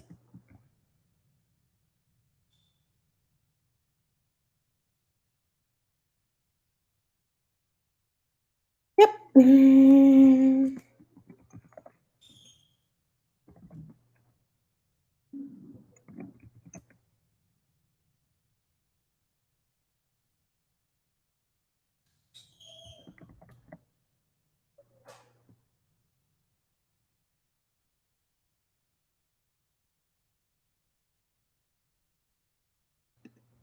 So if anybody wants to present on Wednesday, please let me know because I'm prepping. I feel confident that I could do candlesticks and candlestick patterns, to be honest. I think I could do that. I can even do some support and resistance. I don't feel, I don't use trend lines like that. I haven't been a student and I haven't been putting them on with fidelity. And so I could probably, tell you what I know. But if there's somebody who feels so inclined to share their expertise, jump in, feel free. If not, I will take us through, pick up where we left off, but I have a better tool, I think, to kind of go over some candlestick patterns, candlesticks and candlestick patterns. I love to do support and resistance because for me, I don't know, support and resistance seems a little easy.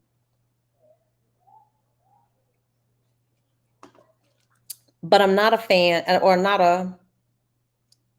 don't know. I haven't worked with trend lines long enough to feel like an expert to explain them because I'm not even sure like what time frame you do that on. Are you talking like the daily? Are you looking at these on the hourly chart? I don't know. We'll see what happens. One way or the other. It'll be some learning going on Wednesday night.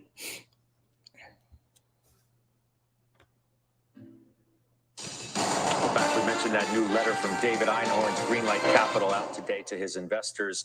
36.6% net of fees, Steph, is what they returned, one of, if not the best year ever, because the speculative bubble popped, right? He had always talked about this bubble basket that made no sense to him. Unfortunately, right, the power of Fed liquidity can be humbling, right? When you're against the tide, regardless of whether you think you're right or not, value worked.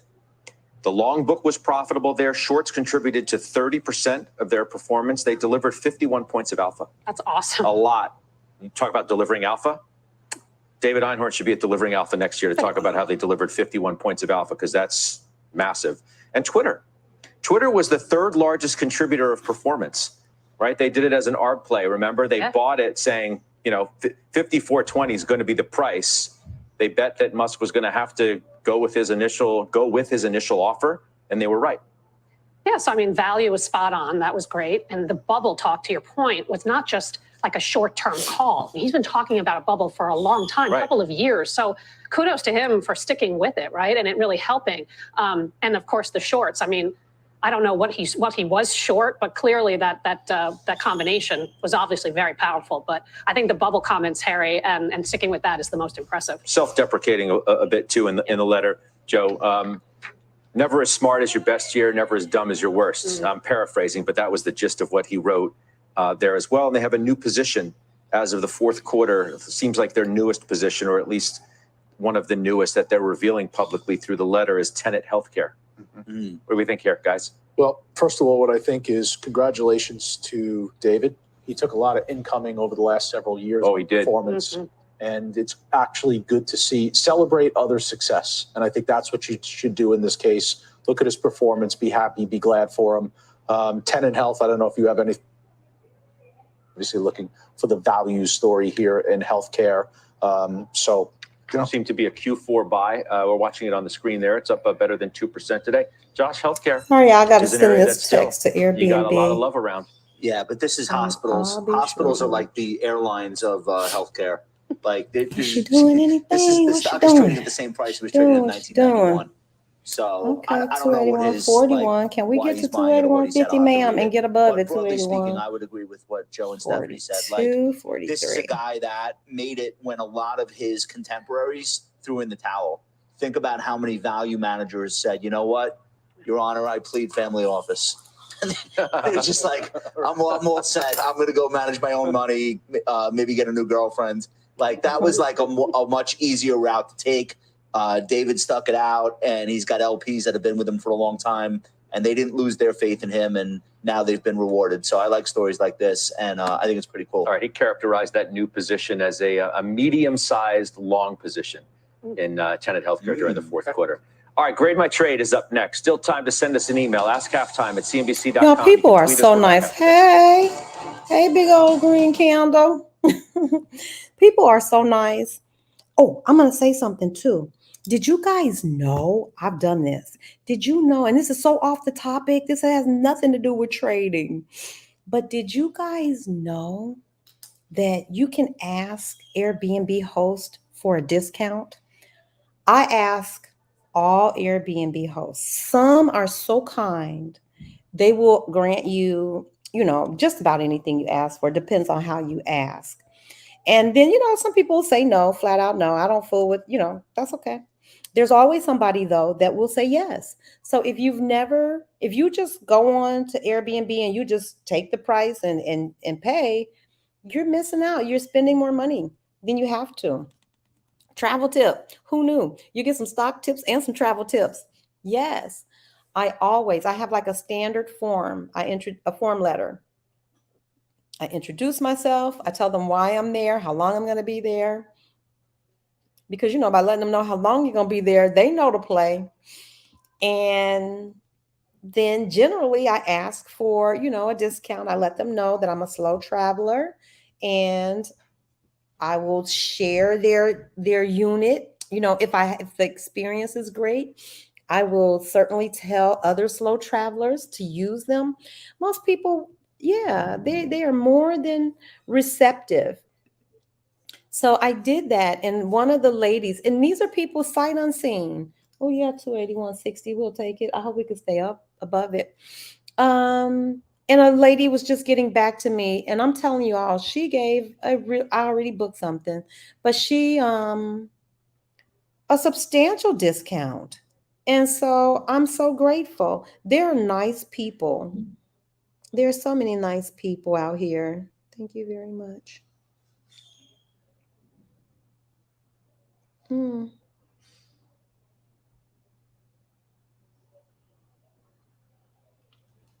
So yeah, that's what I wanted to share with y'all. Ask for the doggone discount. It's no shame. Most people, I type it up. I send the same request to just about every, 6 or 7 different places. And then from there, I go and whatever's the best price, the best location, the one that works best for me. But I never pay. I can't remember the last time I paid full price. Well, we did when I was traveling with the girls. But when I'm by myself, no, I always ask for a discount, or just can they take off some of those trades, Josh. They can't do anything with the Airbnb fees, but they can adjust their price. Since the high teens and low 20s.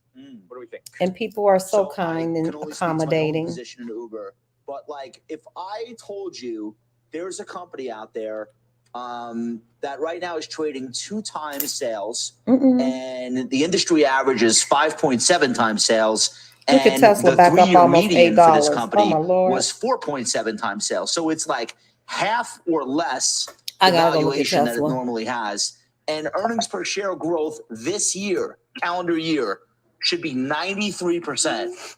If I laid that out Look at for that, you, look you'd at that, probably look be at like, that. well, that sounds like a buy. 130, I think it is. 58. That's the case with Uber.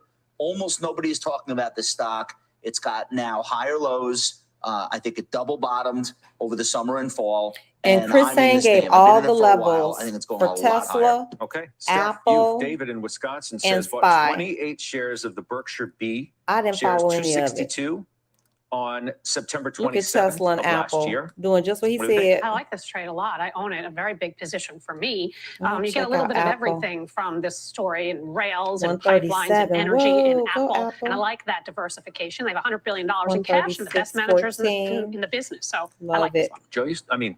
Josh, you still own the Berkshire B too? I am ride or die Berkshire Bay. Yeah, I know you are. All right, You say Joey, a Berkshire Bay. Bob wants to know about Activision Blizzard, which you own in the How Joe T. long Bought are the 300 shares at stays $72.19 on November 3rd. I've done it on every stay. 75.50 right now. Every Understand, state, but we also definitely if you own do a electronic monthly, arts, a monthly electronic for arts, sure. owning And some for of them will balance tell sheet. you, well, I've already Activism given you a is more of discount. a Okay, momentum play. no So, Bob, what problem. I want you to do Because is somebody please else do not just turn keep this into a asking, losing trade. keep Make sure you asking, put a stop just above your send that entry price. same All right, request. thank you. Find, Thanks for the line you up trades. 10. That's Thank what you I guys. usually Agree. do. I line up Keep 5 them or coming. 6. Email us. You Ask want to Halftime line up 10 that you like, that you know, I or get tweet those us. tabs lined We'll do up. final trades Man, next. I drop those requests, boom, boom, boom, boom, boom, and just sit back and wait. Yesterday, I only got one no. One no. And I don't blame him because, to be honest with you, while I was playing around, his place booked. He's like, nah, ma'am, I got a fast moving property. It was in a very highly sought out neighborhood, so I could understand. But the one I wound up getting the discount on was even better. It was better and cheaper. I couldn't believe it. The guy, whoever, I didn't meet the person, so you're just talking to him. I'm assuming it's either a guy, but they were so accommodating. And then the lady that just sent me one now was even a better price. I missed hers, but I had the book yesterday. How long are the stays? Any stay, BB. You can at least ask. All they can do is say no. And I guarantee you, BB, if you ask 10 people, somebody's going to say yes. And more often than not, you know what they come back with? What's your budget? Now you got to be a negotiator. I'm a good negotiator because I have no shame. You can't have shame when you negotiate. You got to be, I don't lowball people, but I will pick a nice, what I think is a fair value. You know what I'm saying? After you looked at a lot of them, you already know what they should go for. So I pick something fair and we go from there. Most people, yeah, they'll give it to you.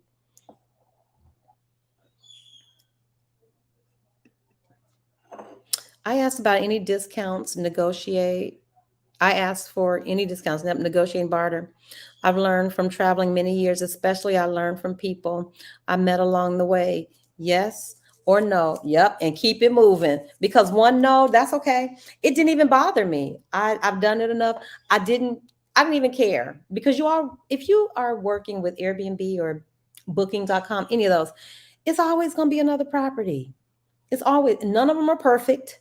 You're always going to find something. And I promise you, the one that I got, is so much better.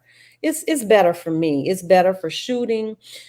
I got to get out of this one, y'all. This dark, just in case y'all don't know, I am very sensitive to like my environment and the surroundings. I never liked this place. It's beautiful. The grounds are gorgeous and the space is big enough, but it's dark. I don't like these artificial lights. I don't like all this dark wood. It's just very dark. And it isn't good for me. I need sunlight and light, airy plants and all that stuff. So I'm outside a lot. Before I leave here, y'all, I'm going to videotape these grounds, because when y'all see them, I promise you, it's beautiful. I am not complaining. I just don't like the darkness. It affects me. My place that I had before was so nice and bright and sunny.